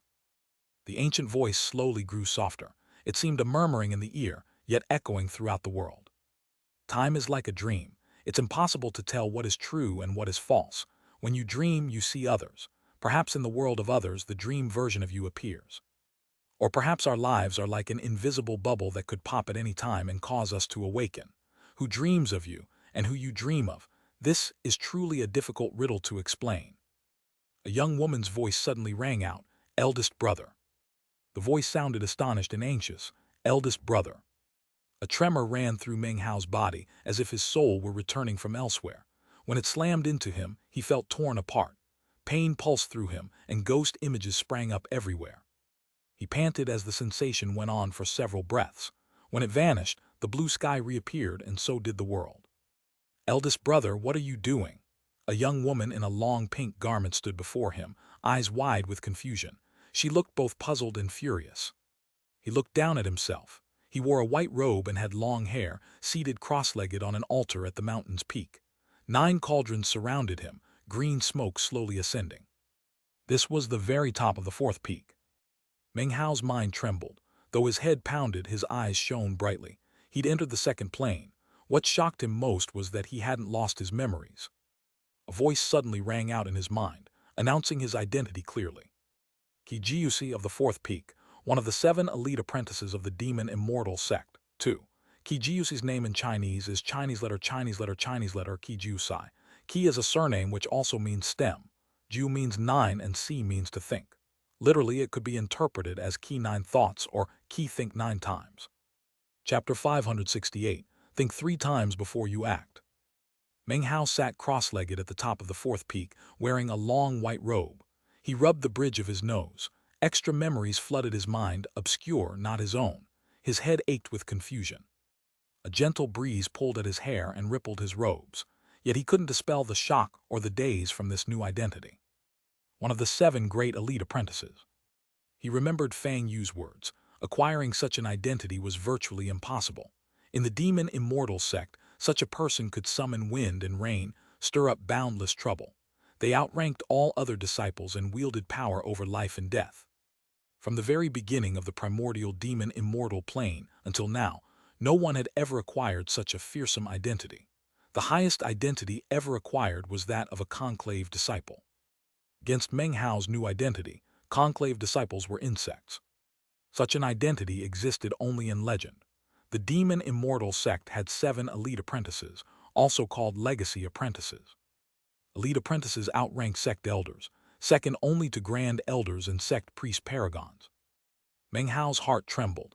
He never imagined such fortune. He possessed an identity fearsome and unique, never acquired before, never to be again. Elite apprentice of the fourth peak, Qi Jiusi. That person was Qi Jiusi. Even after the demon immortal sect was destroyed, he survived. He gave me his identity, but why? Meng Hao's eyes glittered, his throat tight. Eldest Brutherer. The woman seemed irritated, her scream interrupting his thoughts. He raised his head to look at her. Dissatisfied, she stamped her foot and turned to leave. Her departure didn't faze him. He remained shocked by his identity. After a moment, he sighed and looked around. The mountain peak was beautiful, covered with lush vegetation. The blue sky looked like lakewater. Thick spiritual energy filled the air. Countless disciples meditated, jeweled, and chatted. Activity buzzed everywhere. An enormous flying rain dragon flew back and forth in the sky. Where it passed, wind gusted. All sorts of immortal beasts soared about. It looked like a place of immortals. Far off, an old man floated cross-legged above the third peak, giving a sermon on the Tao. It matched the blurry scene he'd witnessed upon entering. Then Meng Hao's pupils constricted. He had just noticed 3 inverted mountains high in the sky. Each seemed larger than all the lands beneath. You couldn't take them in except from a distance. Green vines hung down, each like a world unto itself. What are these? He'd seen nothing like them in the first plane. He could only gape. One appeared to be an ice mountain covered with frost. Another looked like a lava-filled volcano. The third was crimson, almost a mountain of blood. Meng Hao rubbed his nose again. The mountains were bizarre, his memories fuzzy. He couldn't think straight. Muttering, he looked away. The demon immortal sect. What will unfold from my demon sealer status? And does demon weapon Lonlatum exist in this era? A mysterious glow flickered in his eyes. Eldest brother, what's wrong? Have you thought back to what you did? The young woman had returned, standing reluctantly. Meng Hao took a deep breath. Smiling, he said, "Thought back. I'm not sure. I think I was dreaming." "Dreaming of what?" she responded, curious. "Now that I've woken, I can't remember," he said. Before she could ask more, he looked at her solemnly. "You're approaching a critical point in your cultivation. You need to meditate." Her eyes widened. "You dare lecture me? Humph, you're in a lot of trouble this time.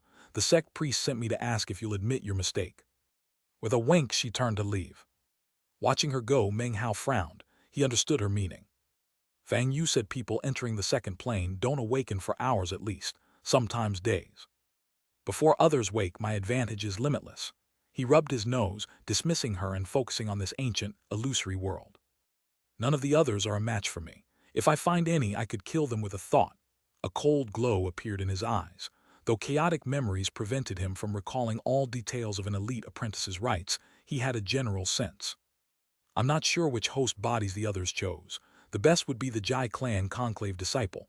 I'll find that one and bring them to ruin. Meng Hao stood. Instantly, thunderclaps filled the sky and 8 lightning bolts shot down, slamming into him. The lightning came too fast, his body trembling as blood sprayed from his mouth. He fell in shock. The power was fearsome. Despite the illusory world, he felt a deadly crisis. What's happening? He thought. He looked up. The blue sky was unchanged, but the area was filled with demon immortal sect disciples, some human, some demons. All wore strange expressions. Some gloated in his misfortune, stifling rage while trying not to be noticed. They quickly put on indifferent expressions and departed. Meng Hao gaped. Something was wrong. He hesitated, then gritted his teeth and rose. Instantly, the 9 cauldrons buzzed. 9 lightning chains appeared, binding him and raising him into the air. His scalp went numb.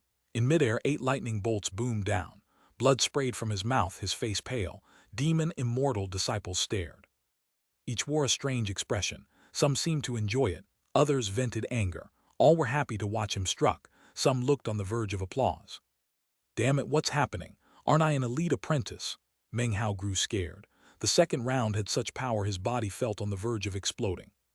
Suddenly he recalled the woman's words. Now it was clear, he was being punished. Quite a few cultivators approached the 4th peak at top speed. Hundreds arrived, all looking nervous, even pained. When they saw Meng Hao, they began to talk. Eldest brother, don't fight back. You're really in a lot of trouble. You still won't admit it, huh? Yeah, eldest brother. The sect priest is furious. You shouldn't have stolen the 6th peak's treasure and given it to that Zhao clan demoness. Nonsense. Eldest brother was seduced into wrongdoing by that demoness. The person in wrong is the demoness, not eldest brother. As their voices drifted out, Meng Hao's mind spun. Memories suddenly awakened, showing that Qi Jiusi of the 4th peak hadn't always had that name. Some people think 3 times before they act one. There is a common Chinese saying that goes just this way. Think 3 times before you act. Qi Jiusi's father, in fury, had changed his son's name to Jiusi, meaning think 9 times, hoping to remind him to consider all matters carefully. Clearly, a name change had no effect. In the demon immortal sect, Qi Jiusi was an arrogant silkprince who ran amok. Even changing his name to think 900 times wouldn't help. He was an elite apprentice but had the lowest cultivation base among them. Of all elite apprentices, he most embraced his silkprince lifestyle. Everyone knew he had a violent temper, got into fights easily, acted tyrannically, and was the #1 bully. His name alone made outer sect disciples kowtow. Inner sect disciples became terror-stricken, conclave disciples trembled. The other elite apprentices frowned, and elders and sect priests got headaches at hearing his name. His life had been filled with preposterous events. His actions forced his father, Qi Yunhai, sect priest and paragon of the 4th peak, to constantly remedy his blunders. A few days ago, he'd stolen a 6th peak treasure and given it to an outsider. The matter was like poking the heavens. Even his father had to let go of his pride to smooth it over.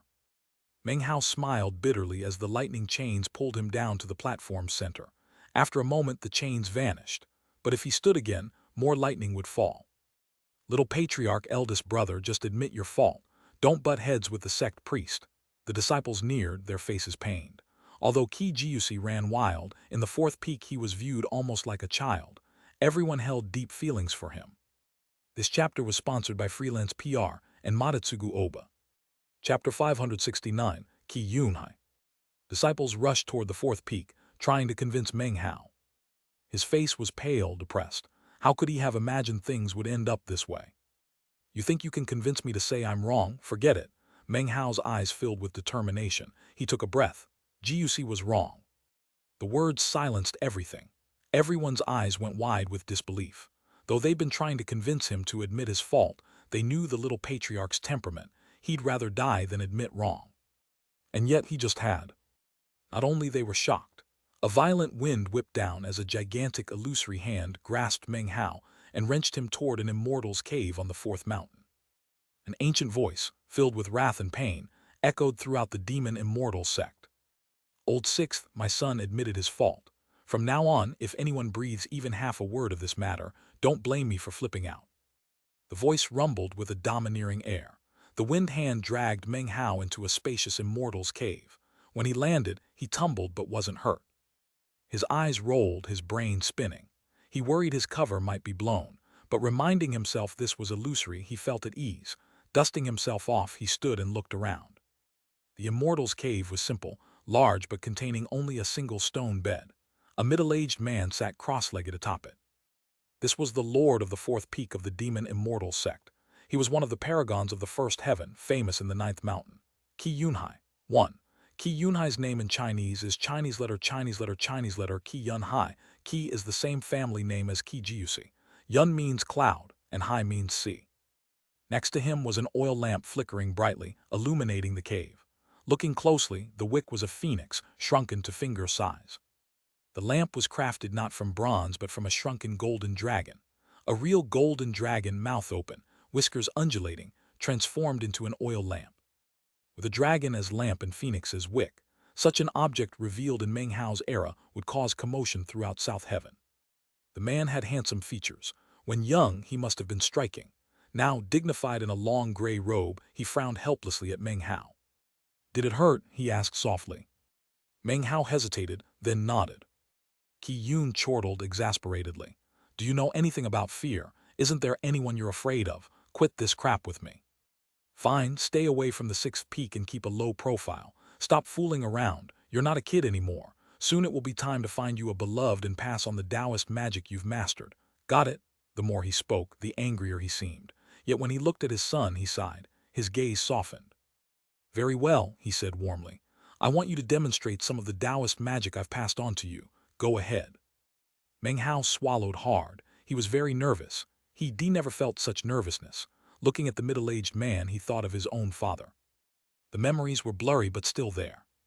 "What's wrong?" asked Qi Yun, frowning. I forgot," replied Meng Hao, bracing himself. There was nothing he could do. Qi Jiuxi's memories didn't contain any Taoist magic. Qi Yunhai stared at Meng Hao before sighing. His eyes flickered with disappointment. Worried his expression would hurt Qi Jiuxi, he forced a warm look onto his face. "Jiuxi, you can't be like this."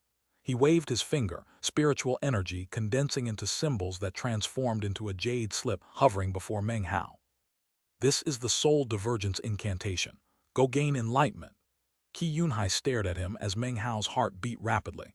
He thought about his identity and all the good fortune within this ancient sect.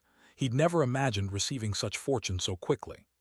He took the jade slip and bowed, clasping his hands. As he turned to leave, Qi Yunhai's voice rang out, filled with exhaustion. "Lord Li's heavenly decree limits the longevity of all things. Your father won't be able to accompany you forever. You need to start acting more sensibly." Love pulsed through his words. Meng Hao stopped, moved. Looking back at Qi Yunhai, he suddenly noticed some of the man's hair had turned white. "Go," Qi Yunhai said with a smile. "I'm fine. Go find your friends and have fun." He waved dismissively. Meng Hao's heart trembled and he left silently. After emerging, he looked toward the first peak's temple. Suddenly, he understood why the man had allowed him here. "Because of regret," he murmured. Moments later, a grim light flickered in his eyes, not about Qi Yunhai or Qi Jiuxi, but the other South Heaven cultivators. "The ancient demon immortal sect is all about competition. Since I've acquired this identity, I should eliminate anyone who might be a menace. Smother them before they sprout. The sad thing is each peak has tens of thousands of inner sect disciples. I can't search them all, but the Jai clan has a conclave disciple, so I might pick up clues." His eyes flickered, recalling the scuffle with Jai Mingfeng. Before leaving, he'd smiled. But because Meng Hao ruined his plans, killing intent had shown through. "You want to kill me? Then you'd better hope I don't find you first," Meng Hao smiled. As he continued, many came asking about his well-being. Eventually, more than 30 surrounded him. He couldn't sense their cultivation bases, but their power was unbelievable. Some had strong killing intent. Many had demonic chi swirling.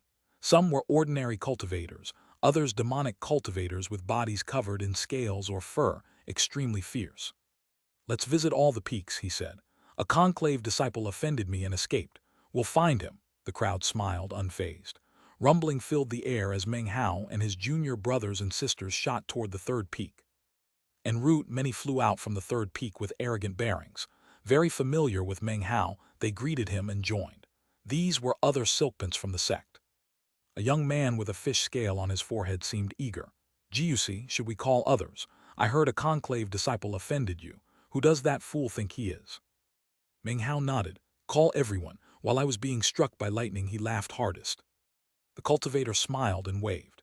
An enormous white lotus appeared in the sky, radiating light. When the white lotus appeared, all disciples felt their hearts tremble. They ducked and hurried back to their residences. They knew the silkpants were coming. Simultaneously, beams of light appeared from each peak. Men and women in luxurious garments, people of incredible status, varied appearance. Some had wings, others enormous swishing tails, some were strikingly beautiful or handsome demons. Each had powerful expert ancestors in the sect. When they saw the white lotus, they smiled and headed toward it. Back on the fourth peak, Qi Yunhai sat cross-legged. He looked up, saw the white lotus, and shook his head. His expression grew weary, his hair whiter. Shortly, 70 or 80 people gathered around Meng Hao. His shock didn't last. His eyes glistened as he looked over those under his power.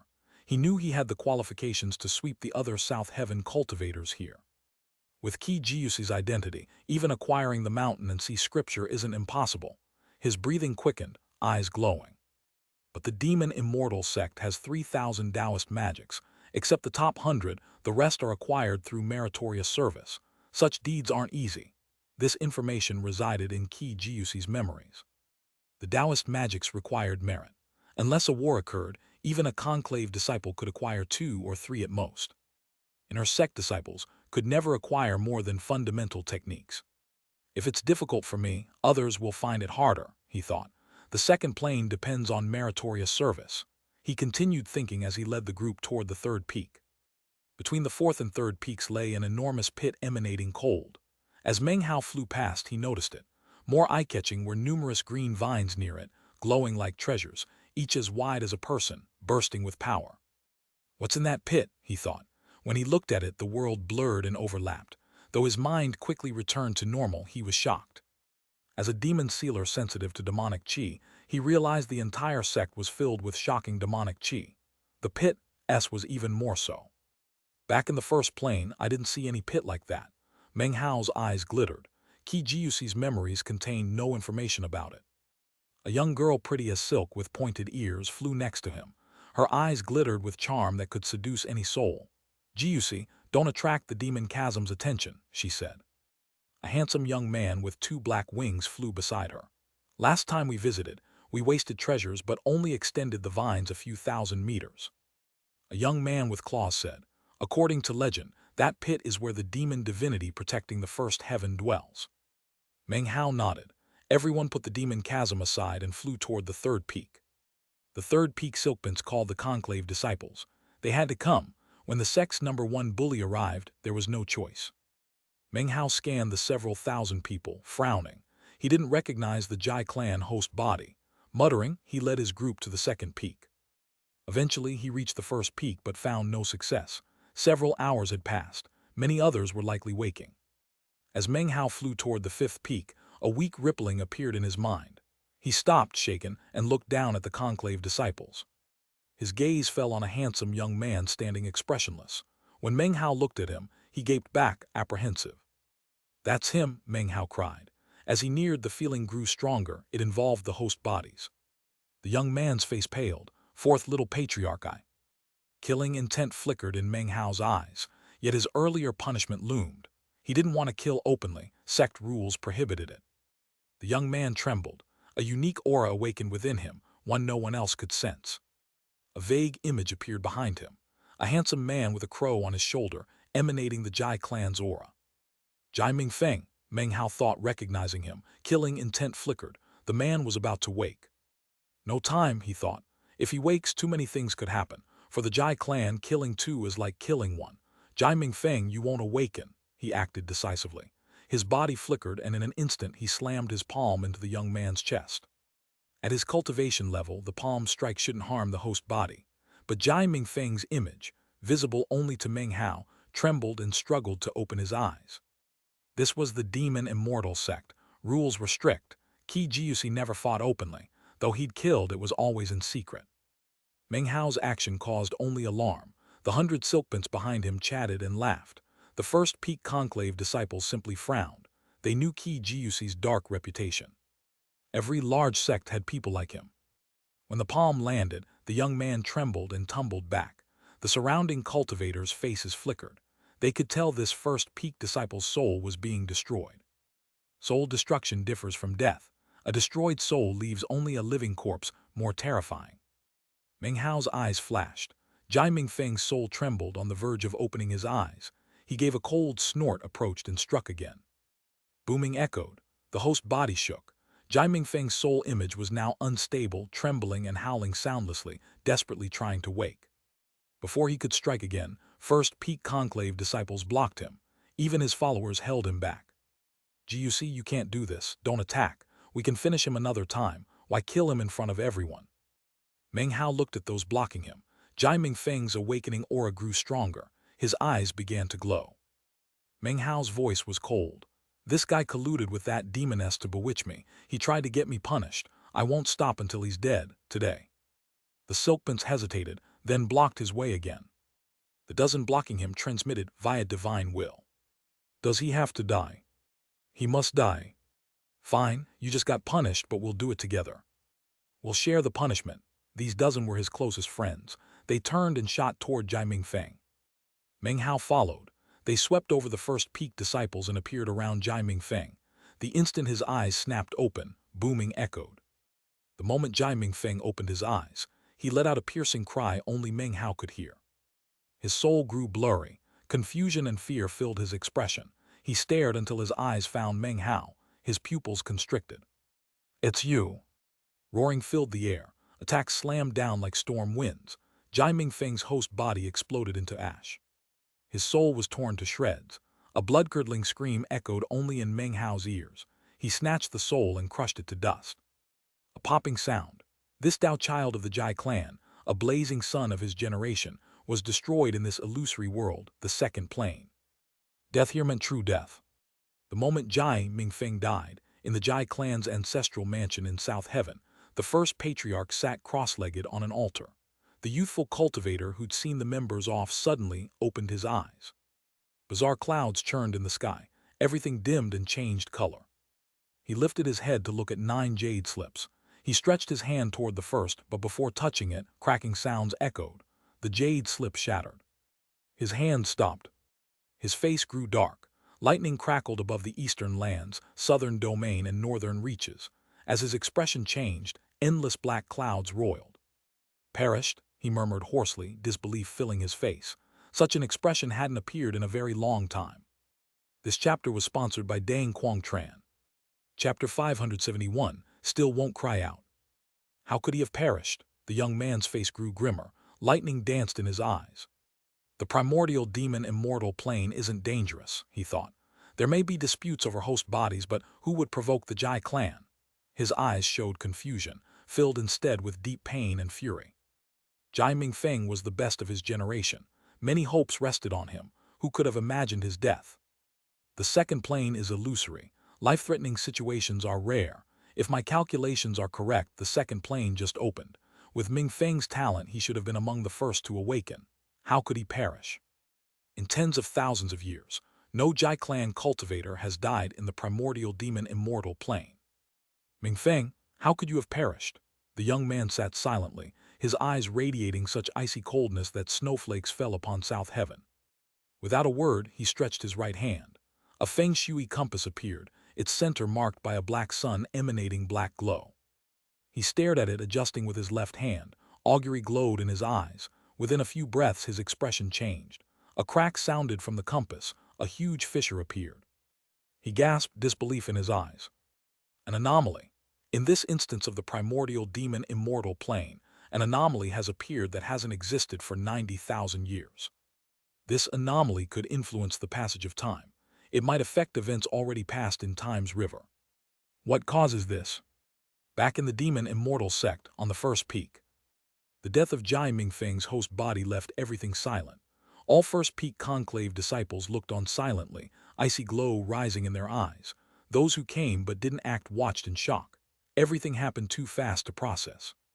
They realized a first peak conclave disciple's death was disaster. Meng Hao hovered there, looking around at the dozen others who had joined him. They were all silkprints from various peaks, about the same age. They were his gang of scoundrels, and after ridiculous antics through the years, a strong friendship had developed. Meng Hao looked at them and they looked back, then they laughed. An hour later, bells tolled throughout the sect. An enormous screen appeared. Within it, a cage held Meng Hao and a dozen friends, all bound tightly. All disciples watched. A burly, bare-chested man floated, eyes closed. After the fifth bell toll, his eyes snapped open, shining. He lifted his right hand. A black whip appeared 3,000 meters long. As it undulated, the air shattered. Lightning danced on its surface. According to sect rules, murdering a disciple earns death, the burly man said coolly.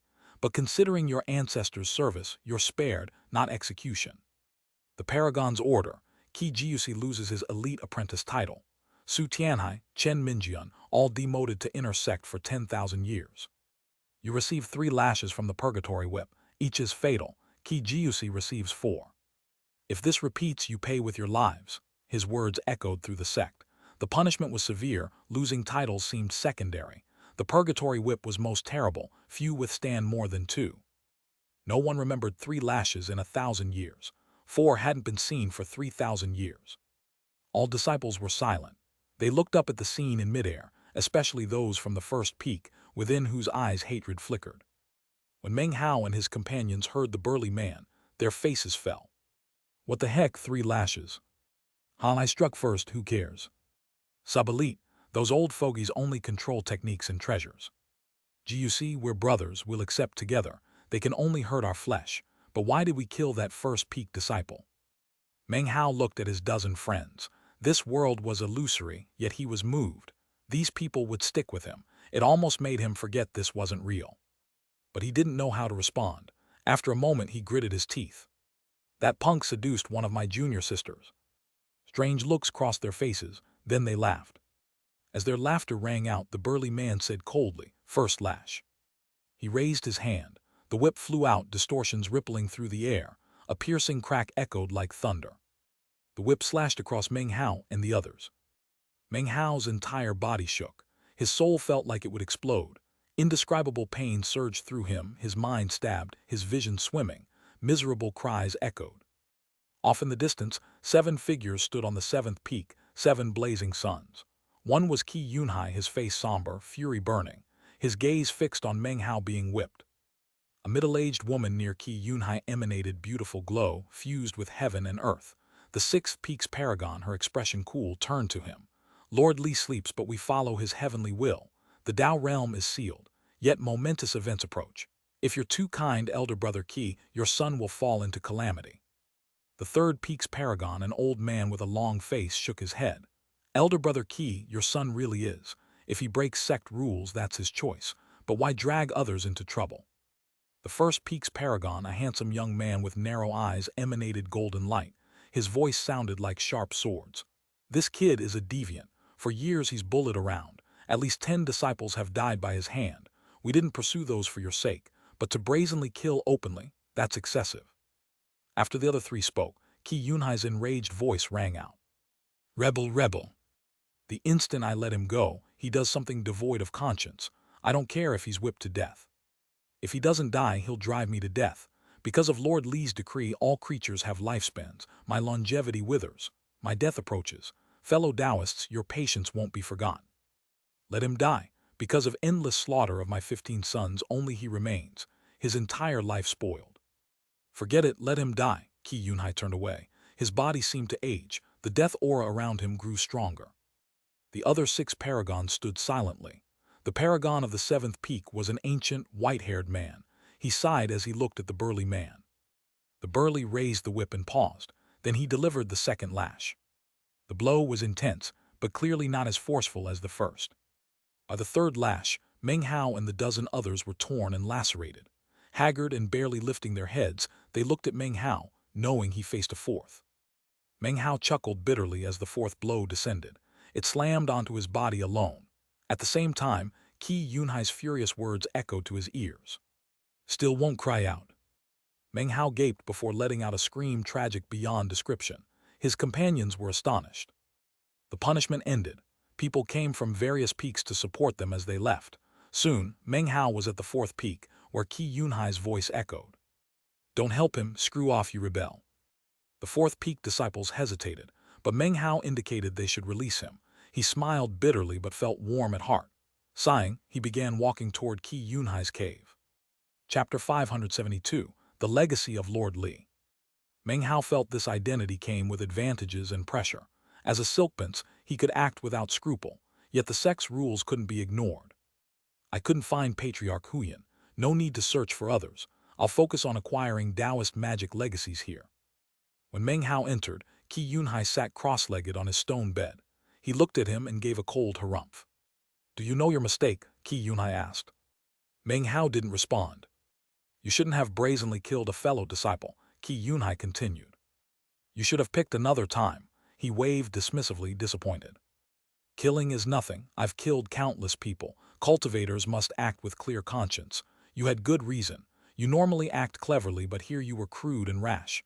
Did you fear he'd hide? Your status means you can't kill people openly in front of crowds. As Meng Hao looked at Qi Yunhai, his heart trembled from his soul, from the vague image of his own father. Suddenly, he laughed. Perhaps he'd forgotten he was Qi Jiusi. After all, I am Meng Hao and I am also Qi Jiusi. He spoke suddenly. I think my real mistake was acting with my own hand.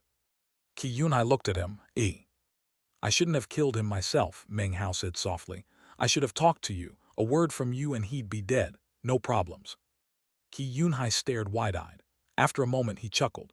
The laughter grew until it was unclear if he was furious or laughing. He waved his hand. A gentle breeze sprang up, healing all Meng Hao's wounds. He sighed deeply, then grasped toward the oil lamp. Two glimmering streams shot out. Heaven and earth's power grew intense, converging as if weapons were being forged. Soon, two large stone statues appeared. Both were tall as men, pitch black, holding greatswords, soldiers buried with the dead. They slammed to the ground.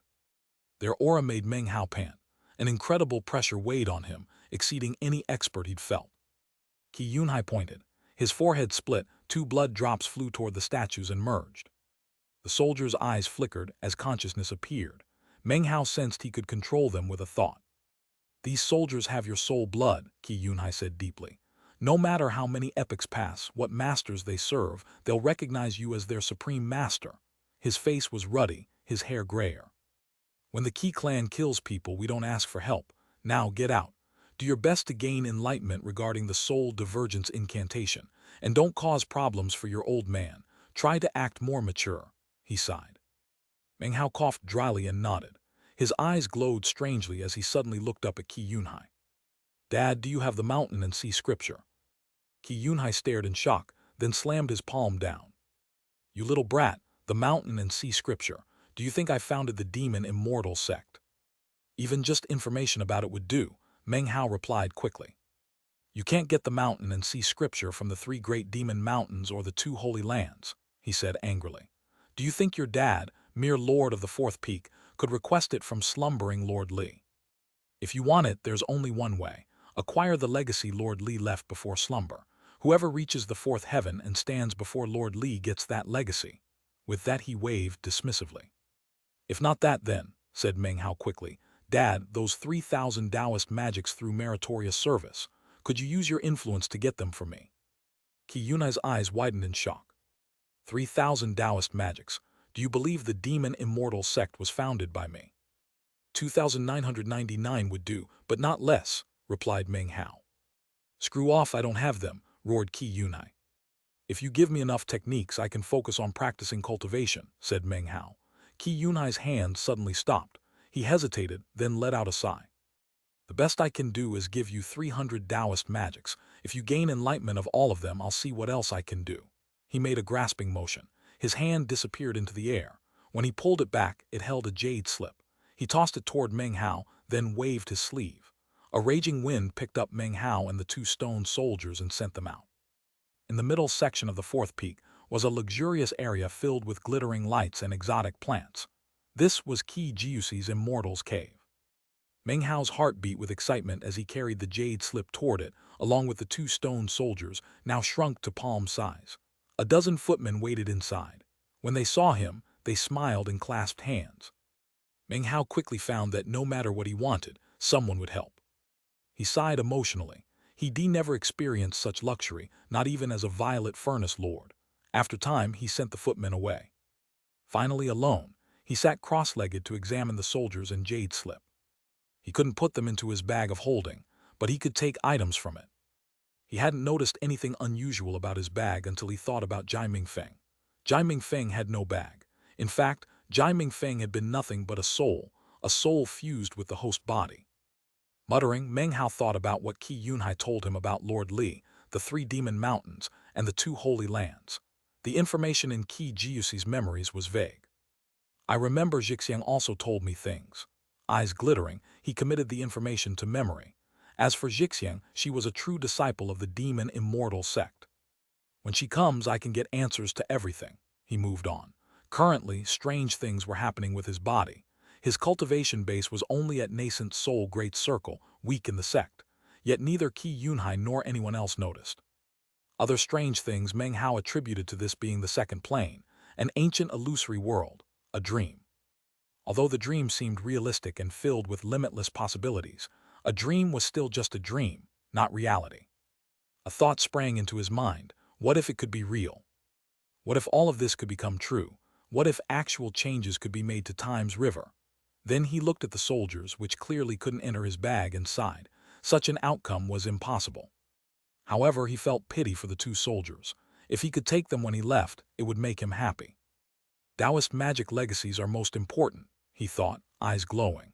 He took out the jade slip, closed his eyes, and began gaining enlightenment. After a moment, his eyes opened, blank. Lightning spirit incantation. Borrow heavenly lightning's will, fuse it to create a soul. Use the soul of lightning to refine a spirit of lightning. Transmogrify the fleshly body to form a bolt of heaven and earth, benefit from eternally indestructible divinity. Muttering, Meng Hao continued studying. His expression grew serious, breathing heavy. Occasionally he'd open his eyes, shocked by what he learned. He'd never imagined such a variety of divine abilities in the world. One magic took rainbows after rain and transformed them into a 7-colored fish. With it, one could leap into the starry sky and swim about as a greater demon. Another focused on observing clouds and wind for augury. By using imperial will, one could understand the will of heaven. By understanding it, one could change natural law. Planets could be destroyed, thoughts could shatter ancient things. There was an entire host of divine abilities. One was called the fish rock will, based entirely on divine will. When transformations cultivated to peak, one's body could become a rock. The technique made him think of the rock in the rebirth cave.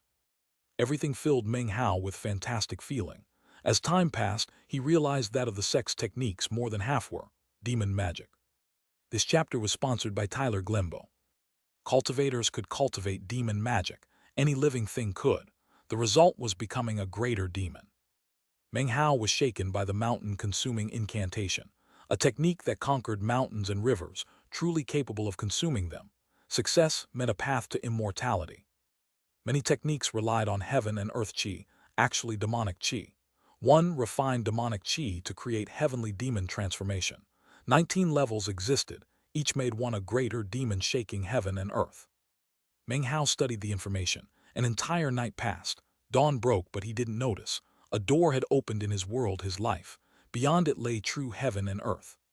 Such fortune no one had acquired in tens of thousands of years. He was the only one because of his identity.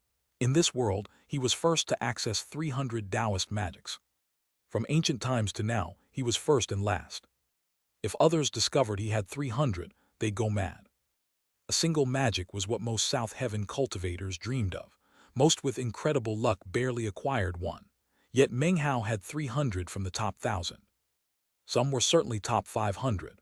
The mountain-consuming incantation and heavenly demon transformation were definitely top 200. Such abilities would send anyone mad with jealousy. Legacies like this were unheard of. Others might acquire random techniques. Even after exerting power, they might not gain enlightenment. Upon leaving, memory would be wiped. They'd only remember the technique existed. Same with Taoist magics. Only full enlightenment let one truly possess and remember them. Without enlightenment, effort wasted. One had to find another magic. But Meng Hao didn't worry. He had 300. If he couldn't gain enlightenment with one, he'd move to the next. Within 300 were definitely magics suiting him.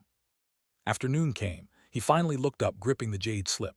Strange glow filled his eyes. He took a breath and rose. I'll try the mountain-consuming incantation.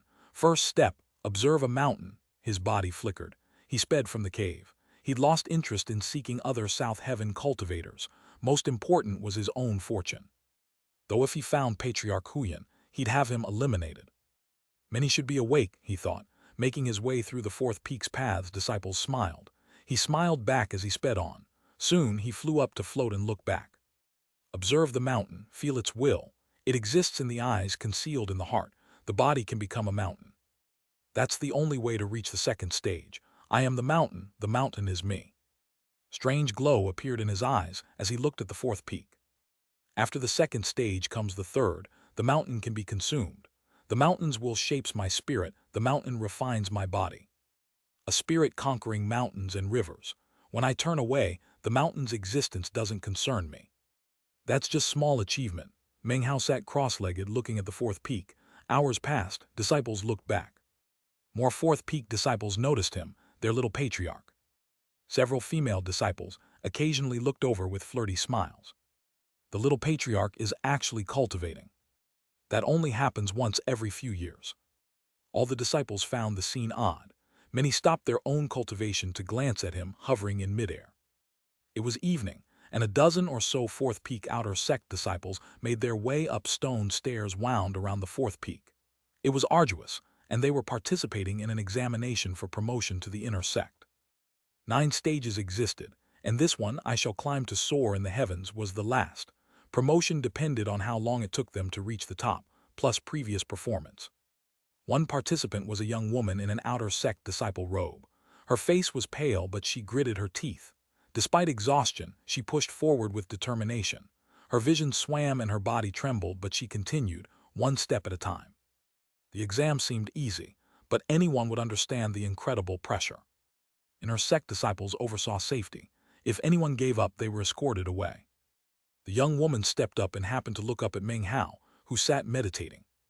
An inner sect disciple nearby said coolly, "That's the little patriarch of our fourth peak."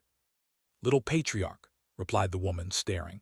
She hadn't been a member long, but how could she not have heard? The difference between their statuses was incredible. She glanced briefly before lowering her head to continue. This was the only path she could tread. For this chance, she had pawned a family heirloom and borrowed many demon stones. If she failed now, it would take years to repay everything.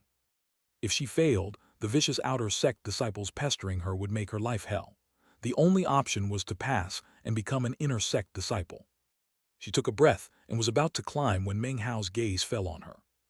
The young woman didn't notice, she wasn't looking up. But Meng Hao's eyes were fixed on her. The instant he noticed her, his heart trembled. He was no longer observing the mountain, his full attention was on her. She wore an outer sect disciple robe, with eyes filled with determination.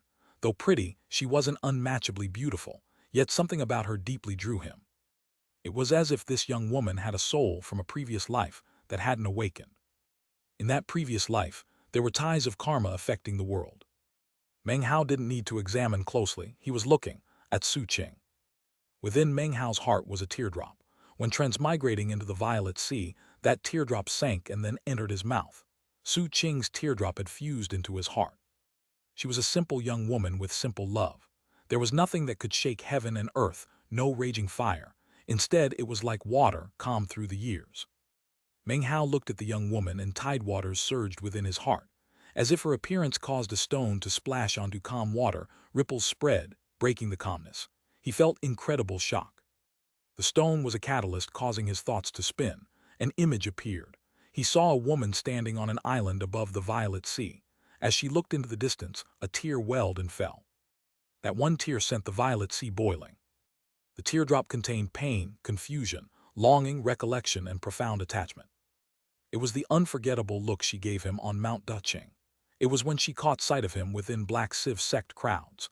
It was the pain outside the rebirth cave, when they looked at each other not knowing when they'd meet again. In the end, it transformed into a teardrop, then massive waves.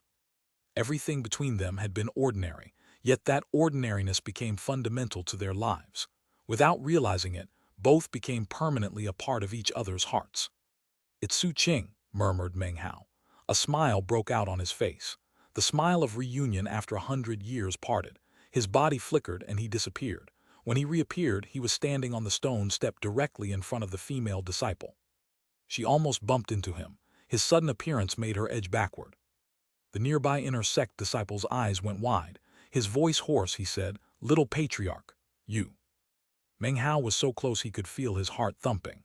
He looked at the still sleeping Su Qing and softly said, "From now on, you are a conclave disciple of the fourth peak." The woman stared in shock, confusion, and panic. She was nervous, disbelieving, frightened. She glanced at the inner sect disciple as if asking for help. The inner sect disciple took a deep breath and immediately bowed. He produced a jade slip and asked, "What's your name?" Before the woman could respond, Meng Hao's voice came. Her name is Su Qing. She'll practice cultivation in my immortal's cave. Huh, said the girl, eyes wide. My name is. This chapter was sponsored by Shane Lungvisa, Norris Gilmore, Adam Rosen, Monty St. John, Tu-Ha, Alexander Rickford, Brandon Crowley, and William Tan. Chapter 574, Our Agreement. In the fourth peak, Meng Hao's status made his words the will of heaven. The inner sect disciple nodded, marked the Jade slip, clasped hands, and left. Everything happened so quickly that the young woman stood at a loss. She didn't notice as Meng Hao grabbed her arm. Hey, what are you doing? She said, eyes widening. Terror appeared in them as she recalled who he was and the stories about him within the sect. She started to struggle when he wrapped his arms around her and flew skyward. As Meng Hao flew over the fourth peak, disciples looking up at him holding the young woman showed strange expressions. Many exchanged dismayed glances. Who is the little patriarch holding? I've never seen her before. From her garments, she's an outer sect disciple. No way, he was so peaceful earlier. The sky's not even dark and he's already back to his old self. Up in midair above the fourth peak. Put me down, said the young woman, her face bright red. Rage appeared in her phoenix-like eyes. She struggled against Meng Hao, but he showed no intention of releasing her. She could only stare at his face inches away, her fury mounting. When they landed outside his immortal's cave, the woman bit viciously down onto his arm. He smiled and released her. You're going to practice cultivation here for a while, he said with a smile, giving her a deep look. In a few days you'll realize who I am. You're the eldest brother of the fourth peak, elite apprentice of the sect. Don't tell me that gives you the right to humiliate other disciples. The woman backed away, staring angrily. I was an elite apprentice yesterday, not today, he said, laughing. He sat cross-legged and looked at her. That angered her even more, but then she thought of his status and the stories she'd heard. She began to tremble, backing further away and putting herself on guard. She had heard far too many stories about him. Anyone was enough to cause an outer sect disciple like her to tremble with terror. Time passed. Soon it was evening, then night. Bright stars twinkled into being, dim at first, then growing clear and bright. The icy night wind and the young woman's panic caused her to shrink into a corner against the stone wall, looking helpless. Meng Hao stood up. Don't you move, she cried, growing even more nervous. Ignoring her, Meng Hao walked over, retrieved a set of clothing from his bag of holding, and gently laid it over her. The softness of his movement caused her to gape in surprise. He smiled, returned to his seat, and continued meditating. The woman looked at him silently, her expression confused and doubtful. The surrounding fourth peak disciples hidden in the area were equally confused. They whispered curiously about his compassionate action. Qi Yunhai was completely confused as well. Has the kid really had a change in personality? He murmured in astonishment. No words passed between them through the night. The young woman was incredibly nervous. She didn't dare meditate or close her eyes, frightened of what might happen. However, her nervousness coupled with exhaustion from climbing the mountain during the test caused her to fall asleep unwittingly.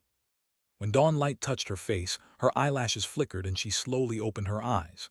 She trembled, quickly rising to her feet. The two robes placed on her tumbled to the ground. The robes were thick and obviously warm. One had been placed on her by Meng Hao when she was awake. He had covered her with the other after she fell asleep. Just before her was a small ball of fire emanating heat. The heat carried the power of heaven and earth, relieving exhaustion from her body. Staring in astonishment, the woman looked up at Meng Hao. He strode down stone steps with fruit in hand. These were spirit fruits, which outer sect disciples had no right to enjoy. Only elite apprentices could access them. Meng Hao placed one in front of her.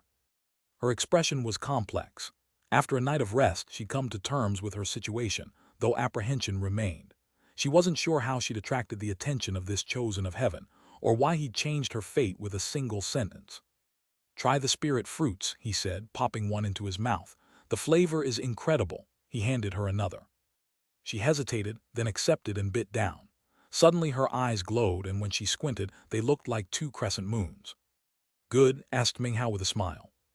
The young woman's face flushed, and she nodded. The outer sect is chaotic, he continued, looking up at the sky.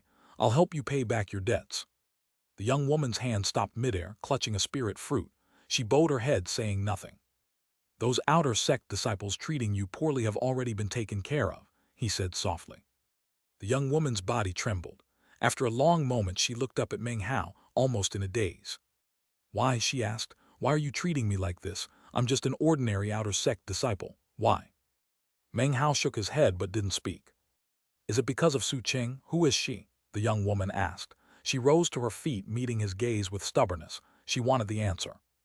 Meng Hao was quiet for a moment. Today was the third day. Unless something unforeseen happened, Su Qing should wake soon. Then this young woman would disappear. After all, she had long since perished. Seeing her eyes, Meng Hao's eyes slowly grew blank, as if recalling the past. In his mind's eye, he saw the events outside the rebirth cave, Jai Hongdong's death and Su Qing's tears. He saw himself wiping them away. He heard voices from years ago. "We're safe now. No one will know your secret. Meng Hao, will we see each other again? Don't cry. There's a long road ahead. Who knows when we'll meet again?" Meng Hao still remembered being about to turn that day, when a warm, supple body embraced him from behind.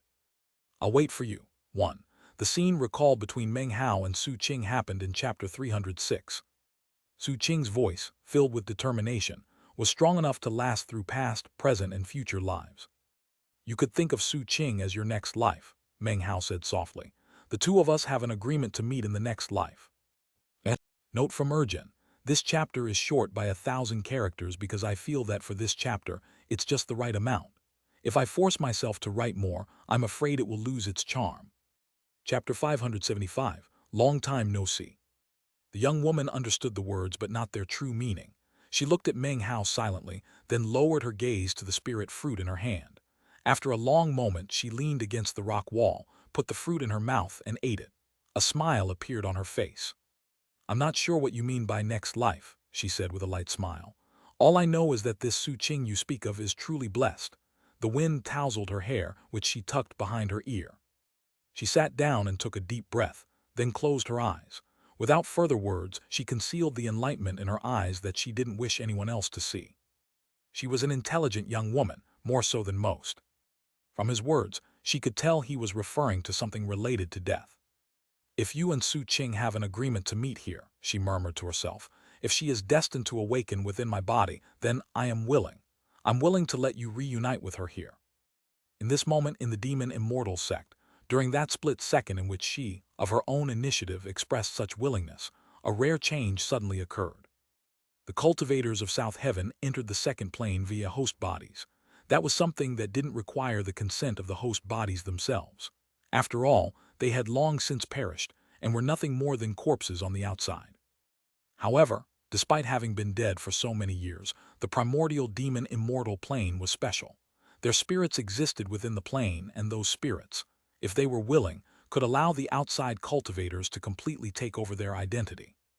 Normally speaking, the techniques cultivated by the host body that they had gained enlightenment regarding would be available to the South Heaven cultivators as vague memories. They could use them, but could not take them away. It was like they were outsiders. Except now something different was happening. A change was underway that would produce something more like an insider. The young woman's eyes were closed hard and did not reopen. Everything was quiet. Meng Hao did not speak. He sat there cross-legged, looking up into the sky, waiting silently as time slipped by, waiting for Su Qing to wake up. Under his protection, nothing would happen to her, and no one would be able to harm her in any way. Meng Hao did not cultivate any techniques. He simply watched as the sunlight grew brighter in the sky. He looked around at the world of the ancient demon immortal sect. Within his heart, the feeling of being a part of this place only continued to grow stronger. He suddenly felt very envious of Qi Jiusi. He envied the family that Qi Jiusi had in this sect. He envied all of his brothers and sisters. He envied the fact that Qi Jiusi had friends who would even kill for him. However, what he most envied was that Qi Jiusi had such a good father. Qi Jiusi had a father who would bend over backward for him. He would work hard behind the scenes to erase the scrawlings that were the errors committed by his son. He was a father whose tolerant heart could accept any errors on the part of his son. And then there was the white hair that filled his temples, and the death aura that he did his best to hide. Clearly, Qi Jiusi's father, paragon of the fourth peak, was reaching the end of his life. This is all just a play, and I'm merely observing it, he thought. But if that's true, then why do I want so much to become a part of the play, to become one of the people here? He thought of Qi Yunhai and his stern gaze. Deep within that gaze, Meng Hao could sense a deep love that somehow made him lose his way. He thought back to Mount Daqing and Yunji County. He thought back to his own childhood and his own father and mother. Back then he had been very happy, completely without a care in the world. But then the violet wind swept through Yunji County and everything vanished. Who is my father? He thought. As he gazed off into the sky, his mood sank. Is he still alive in the world? Does he know that his image still exists in my thoughts and my memories? Submerged as he was in this sea of bitterness, Meng Hao produced a flagon of alcohol from his bag of holding. He lifted it to his lips and took a long drink. Dad, Mom, do you know that I'm already starting to forget what you look like? It's been too many years. The image of your faces is starting to fade away. I don't want it to be that way. It's just what happens when time passes. Sometimes I want to hold on to those images, but I can't. I really envy Kijiusi. Meng Hao took another long drink of alcohol. It burned as it slid down his throat and into his anxiety. Meng Hao rarely slipped into a mood such as this. Starting the year his father and mother went missing, he'd had no choice but to learn to be independent and strong. In this moment, though, because of Su Qing, he had started thinking of the past. The memories of the southern domain of Mount Daqing and the relationship between Qi Jiusi and Qi Yunhai all struck a chord within him. He couldn't help but think of Yunji County, his happy childhood, and of his parents. He suddenly felt as if he understood this tyrannical silkprince, Qi Jiusi. If Qi Jiusi really was still alive, then perhaps after all the tens of thousands of years, this dead ancient demon immortal sect was the only place where he truly existed. He had never left. He was here to protect the sect, to protect the fourth peak. Year after year, for an eternity, he was here to protect that pure land which existed in his heart. Most likely, the people around Meng Hao and the demon immortal sect would never be able to imagine what Qi Jiusi would be like tens of thousands of years later. He saw his father die. He watched his sect become desolate. He looked on as his friends perished.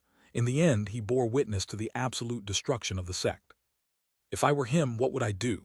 Thoughtfully, Meng Hao took another long drink. Evening was falling. An entire day had slipped by while Meng Hao wallowed in his emotions. Qi Jiusi sent me back here to the era in which his father was dying. I think I understand what he wants me to do. A look of enlightenment filled his eyes. He was just raising the alcohol flagon to take another drink when suddenly, a hand reached out from behind him to grasp his wrist lightly. As he turned his head, he felt someone embracing him tightly from behind. It felt just like the embrace from back by the rebirth cave, that embrace which was filled with the fear of loss. A smile broke out on Meng Hao's face. He didn't speak, but rather allowed the beautiful woman behind him to embrace him. She pressed up against his back as if she were trying to hear his heart beating. It was as if the only way she could prove that everything that was happening was real was to hear his heart beating. Perhaps everything around them was a dream, but within that dream, the two of them had each other. I thought that when I saw you, I would have the world. I didn't know that within your dreams, you already had me. It was evening and soft. Orange light shone down onto the fourth peak, creating dark shadows on the opposite side of the mountain. Within those dark shadows were two people, embracing each other. They seemed to wish that time could stop forever. Their longing, their promise, were no longer like sand floating in the wind. A long time passed. Soon the sky was dark. Meng Hao looked at the woman in front of him. The features he saw were different from Su Qing's, but the soul was the same ever. "You're awake," he said. Because her soul was different, her facial features suddenly seemed to change a bit. She grew colder, less timid and nervous. She grew more simple, less a stranger. She was Su Qing. She was not intelligent like Han Bei. She was not incredibly beautiful like Chu Yuyan. She was Su Qing, simple and cold like her heart. When she loved someone, she didn't need a reason. She only needed to know that somehow that person was part of her. She wore the robe of an outer sect disciple and had long, beautiful hair. Her features were delicate, and although they couldn't be described as immaculately beautiful, they caused Meng Hao to think of that one person who was always in his heart, elder sister Su. Su Qing looked at Meng Hao, and a smile broke out on her face. A warmth could be seen in her pupils, as well as longing and over 100 years of memories. She looked at Meng Hao and recalled their past. He carried the look of someone who had experienced great changes, and was no longer young and inexperienced. She gazed at Meng Hao for a long time. She didn't ask why he was here, nor did she seem surprised to see him here as she woke up. It was as if to Su Qing it didn't matter where she saw Meng Hao, or when. Anytime she encountered him, she felt at ease, calm. Surrounded by bustling crowds, you look at me, I look at you, and we smile at each other. It was as if such a meeting had happened a million times for her already. It was as if from beginning to end, even that time in the Violet Sea, she had complete and utter faith that the two of them would in fact meet again one day. Not surprised, said Ming Hao, smiling. Why would I be surprised, she said, shaking her head and smiling. You made a promise and we had an agreement to meet again. As Meng Hao looked at her, much of the bitterness in his heart faded away. His smile grew wider. This was Su Qing, plain and simple Su Qing. She believed that they would meet again. Because of their agreement with each other, it didn't matter when or where it was, she wouldn't be surprised. It was all because of her firm belief. It's been many years. Have you been well? She asked softly. To her, Meng Hao might be a few years younger than her. However, despite the fact that more than 100 years had passed, his image never left her heart. She could never forget that time she watched as he leaned out over the edge of the cliff, holding down a rope to Wang Yaokai and the others, and at the same time, making fun of them. She could never forget what he looked like in the ancient blessed land, when he stood protectively in front of her during her moment of helplessness. Even more unforgettable was the time in the Black Civ sect when, after merging with Matriarch Phoenix, she had woken up. Meng Hao had been about to leave the sect when he turned and smiled at her. Never in her life would she be capable of forgetting what happened outside the rebirth cave. If secrets could count as accumulated emotions between two people, then she and Meng Hao had many. There were many secrets that only the two of them could understand. I went to the Black Lands and the Western Desert, Meng Hao said with a smile. As the evening wind blew Su Qing's hair into disarray, Meng Hao reached up and grasped her wrist. She lowered her head, a slight smile tugging at her lips. So did I, she said, looking back up at him.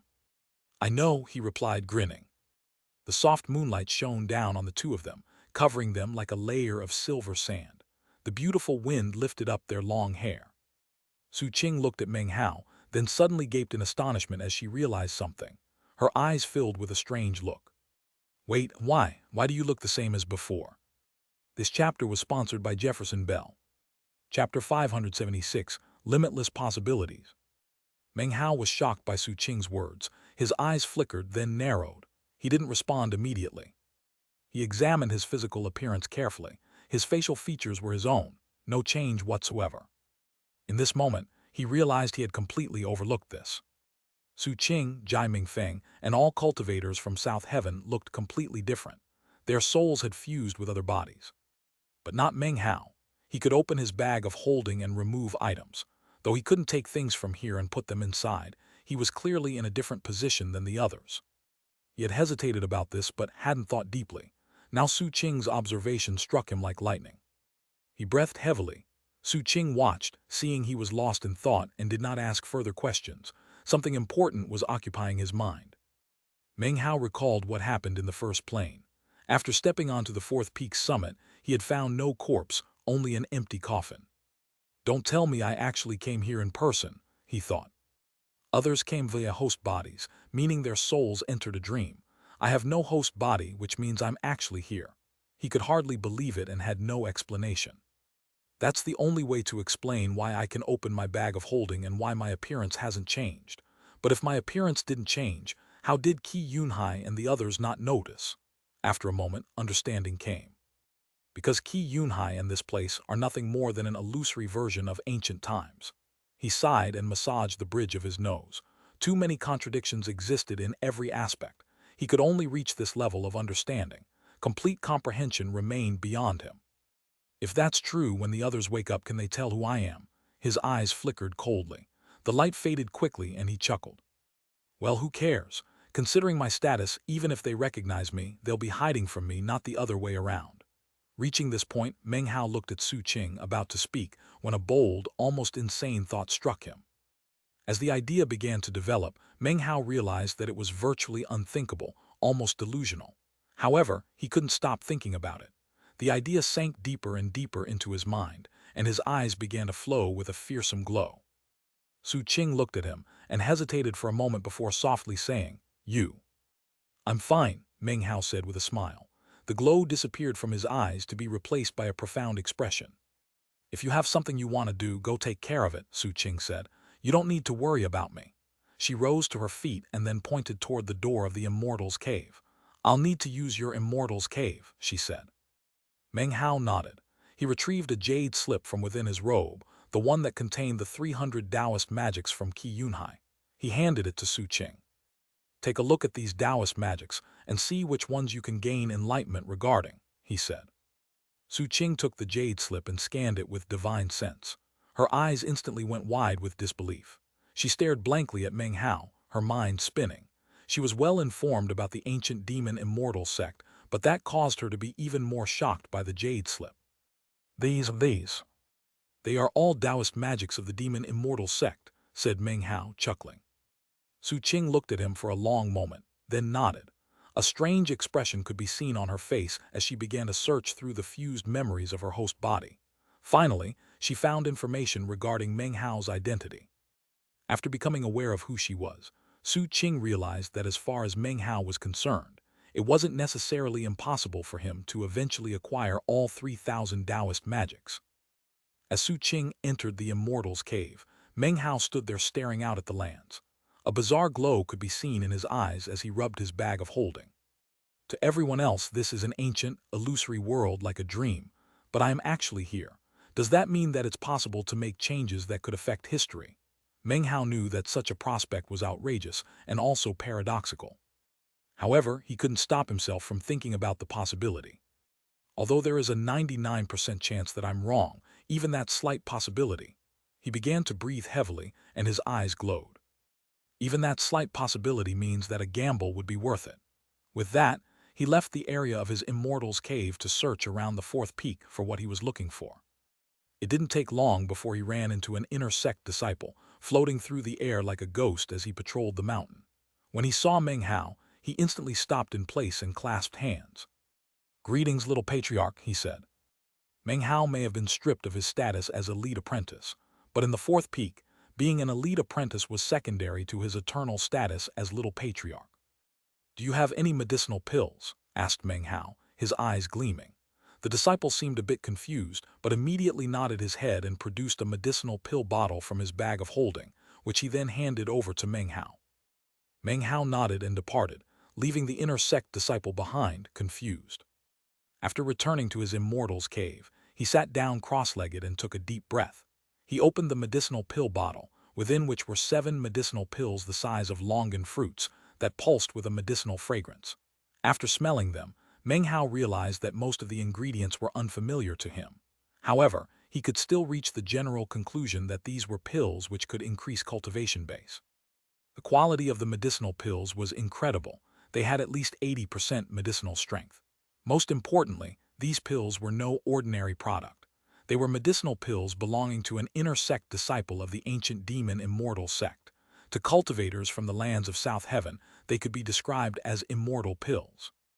In fact, if this pill bottle surfaced somewhere within the lands of South Heaven, it would cause a huge commotion, even among the various great sects. Meng Hao hesitated for a moment, gritting his teeth before finally taking one of the pills and putting it into his mouth. Even before the pill could dissolve, a roaring sound filled Meng Hao's mind. At the same time, an indescribable, boundless power completely inundated him. It was like an endless, furious sea, and he was a tiny, leaf-like boat, weak enough to be destroyed with a single blow. Meng Hao immediately spit the pill out of his mouth. A few hours passed, and it was light outside before he finally opened his eyes. After opening his eyes, he checked his cultivation base and quickly frowned. It hadn't increased even in the slightest. It was as if everything truly was illusory. "Useless," he said, sighing. Although he had assumed this would happen, he still couldn't help but feel some regret. He stood and looked out at the rising sun, and suddenly his heart trembled. "Medicinal pills don't work, and I can't increase my cultivation base. However, what about the various techniques and regions of the demon immortal sect focused on cultivating the fleshly body?" It was not very likely that techniques existed that could quickly be learned and used to increase the power of the fleshly body. However, there were areas in the sect specifically set aside for fleshly body cultivation. Meng Hao knew this from Qi Jiuxi's memories. One of them was none other than the underworld cave of the fourth peak. Within the underworld cave was an inexhaustible supply of underworld death sand, which came from the underworld river.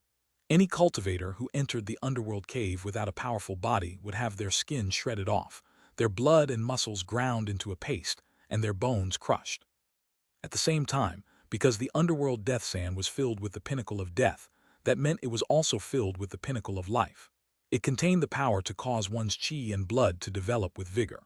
By practicing cultivation inside the underworld cave, it was possible to cause one's fleshly body to grow stronger and stronger.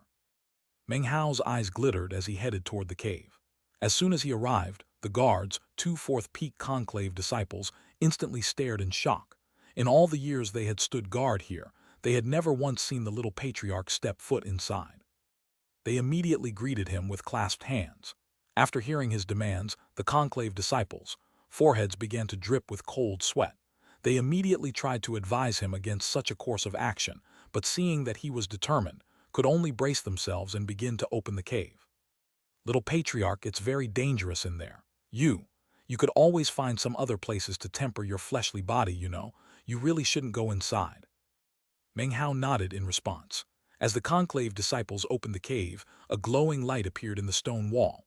Meng Hao strode forward into the light. As soon as he entered, everything went pitch black. Before he could see anything clearly, stabbing pain covered his entire body. It seemed as if an innumerable amount of gritty sand covered everything, surrounding his body. In the blink of an eye, Meng Hao's body was on the verge of collapse. Enduring the pain, he instantly entered the 7th anima. Boom! His body grew larger as the battle prowess of 64 great circle nascent souls filled him. His fleshly body exploded with intense power. However, the pain that he felt only continued to grow stronger. After 10 breaths of time passed, blood spouted from his mouth and he tumbled backward. He shot out of the exit at top speed, leaving the terrifying world of flying sand. As soon as he emerged, he sat down cross-legged to meditate.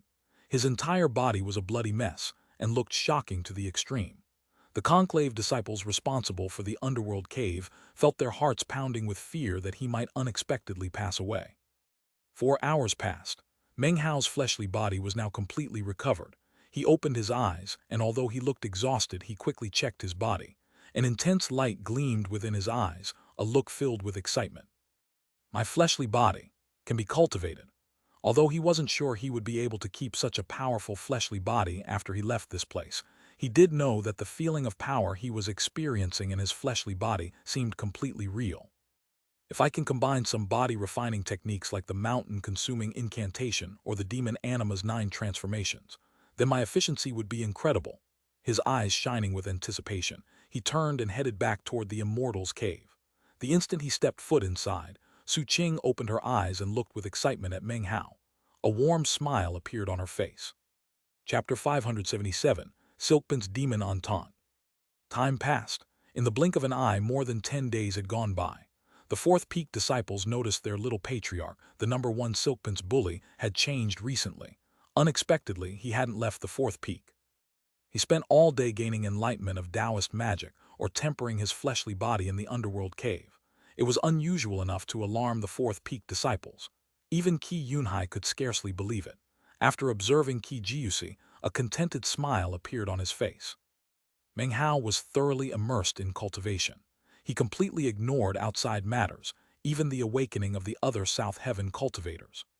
Fleshly body tempering made him much stronger with each passing day. Maintaining his place in the 1st anima, his fleshly body's strength was equivalent to entering the 2nd anima.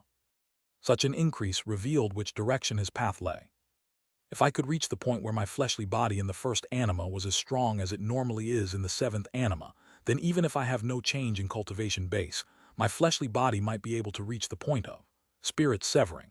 His heart beat rapidly. As of this point, he truly felt that the fleshly body cultivation of the 2nd plane was just as important as mastering techniques. It was an incredible opportunity available only to him. In the past, there had never been a cultivator who could acquire such good fortune in the 2nd plane. Meng Hao took a deep breath, and a bright glow appeared in his eyes. Recently, he and Su Qing had been spending time gaining enlightenment of the 300 Taoist magics. Of course, they each focused on different specific types of Taoist magic. When Meng Hao came to the conclusion that he couldn't gain enlightenment with one, then he would immediately switch to another. During the 10 days, he managed to look through all 300. In the end, there were 3 that he chose to initially focus his attention on. One was the mountain-consuming incantation, the second was the heavenly demon transformation, and the last was none other than Qi Jiuxi's soul divergence incantation. The mountain-consuming incantation is both an internal and external cultivation technique. However, the main focus is cultivation of the fleshly body. By practicing such cultivation to the pinnacle, one could become a human immortal.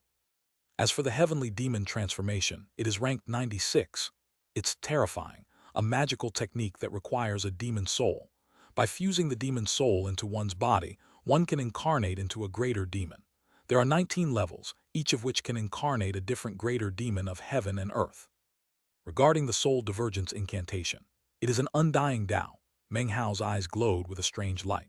Of these three Taoist magics, the soul divergence incantation was the most mysterious. It was actually not one of the demon immortal sect's 3,000 Taoist magics, but rather something Qi Yunhai had acquired on his own by chance. Based on his own cultivation base and knowledge, he knew that it could be considered a precious treasure. However, it was not suitable for him in terms of cultivation, which was why he had recommended it to Qi Jiuxi. The soul divergence incantation enabled one to cultivate an undying soul. The reincarnation of heaven and earth could do nothing to destroy such a soul. Even when one died, in a matter of years, a flesh and blood body would be reborn. This art defied heaven. The more Meng Hao understood these various techniques, the more he realized how magnificently shocking the demon immortal sect was. During the 10 days that passed, he took time to observe some of the other disciples of the demon immortal sect as they practiced their cultivation. During that time, he was actually able to sense a totemic aura. In fact, there were some of the 300 Taoist magics that, when he examined them more closely, obviously required totem tattoos once a certain level of cultivation was reached. This discovery validated some of Meng Hao's speculations from years ago. It seemed that the totemic neo-demons of the Western Desert likely originated somehow from the immortal demon sect. Meng Hao's shock only continued to grow as he learned more about the demon immortal sect. He focused on cultivating the mountain-consuming incantation and the heavenly demon transformation, although he placed the most emphasis on the former. As for the heavenly demon transformation, he didn't intend to thoroughly gain enlightenment of it, although he had noticed some similarities between it and his 7 animas soul transformation. As far as the soul divergence incantation went, it was a shocking art, but something that he would be incapable of success when it came to enlightenment. Time passed quickly. Soon, Meng Hao had been in the second plane for a whole month. During that time, Su Qing did not leave the Immortal's cave. She was fully immersed in gaining enlightenment of Taoist magic. Eventually, Meng Hao completely gave up on the soul divergence incantation and the heavenly demon transformation, and instead focused complete attention on cultivating the mountain-consuming incantation. He would also take time to visit the underworld cave, where he continued to temper his fleshly body. By now, he could stay inside the underworld cave for a full 30 breaths of time. The strength of his fleshly body was now quite obvious. In fact, when the other silk pants who had been punished with Meng Hao came to visit him on the 4th peak, they were astonished by the huge change that had occurred in the past month. "After getting punished, I thought of something," said Meng Hao. "If my fleshly body was strong enough, then maybe that punishment wouldn't have hurt so much." When he saw the strange expressions of the faces of the other silkpants, he cleared his throat and then continued on honestly. "I have the feeling that one of these days, I might experience 5 lashes, maybe even 6 or more. If I don't temper my fleshly body enough before that happens, I'll have no choice but to be lashed into a pulp." Hearing this, the other silkpants seemed lost in thought. Apparently, what Meng Hao was saying made sense to them. A while after that, Meng Hao called Su Qing.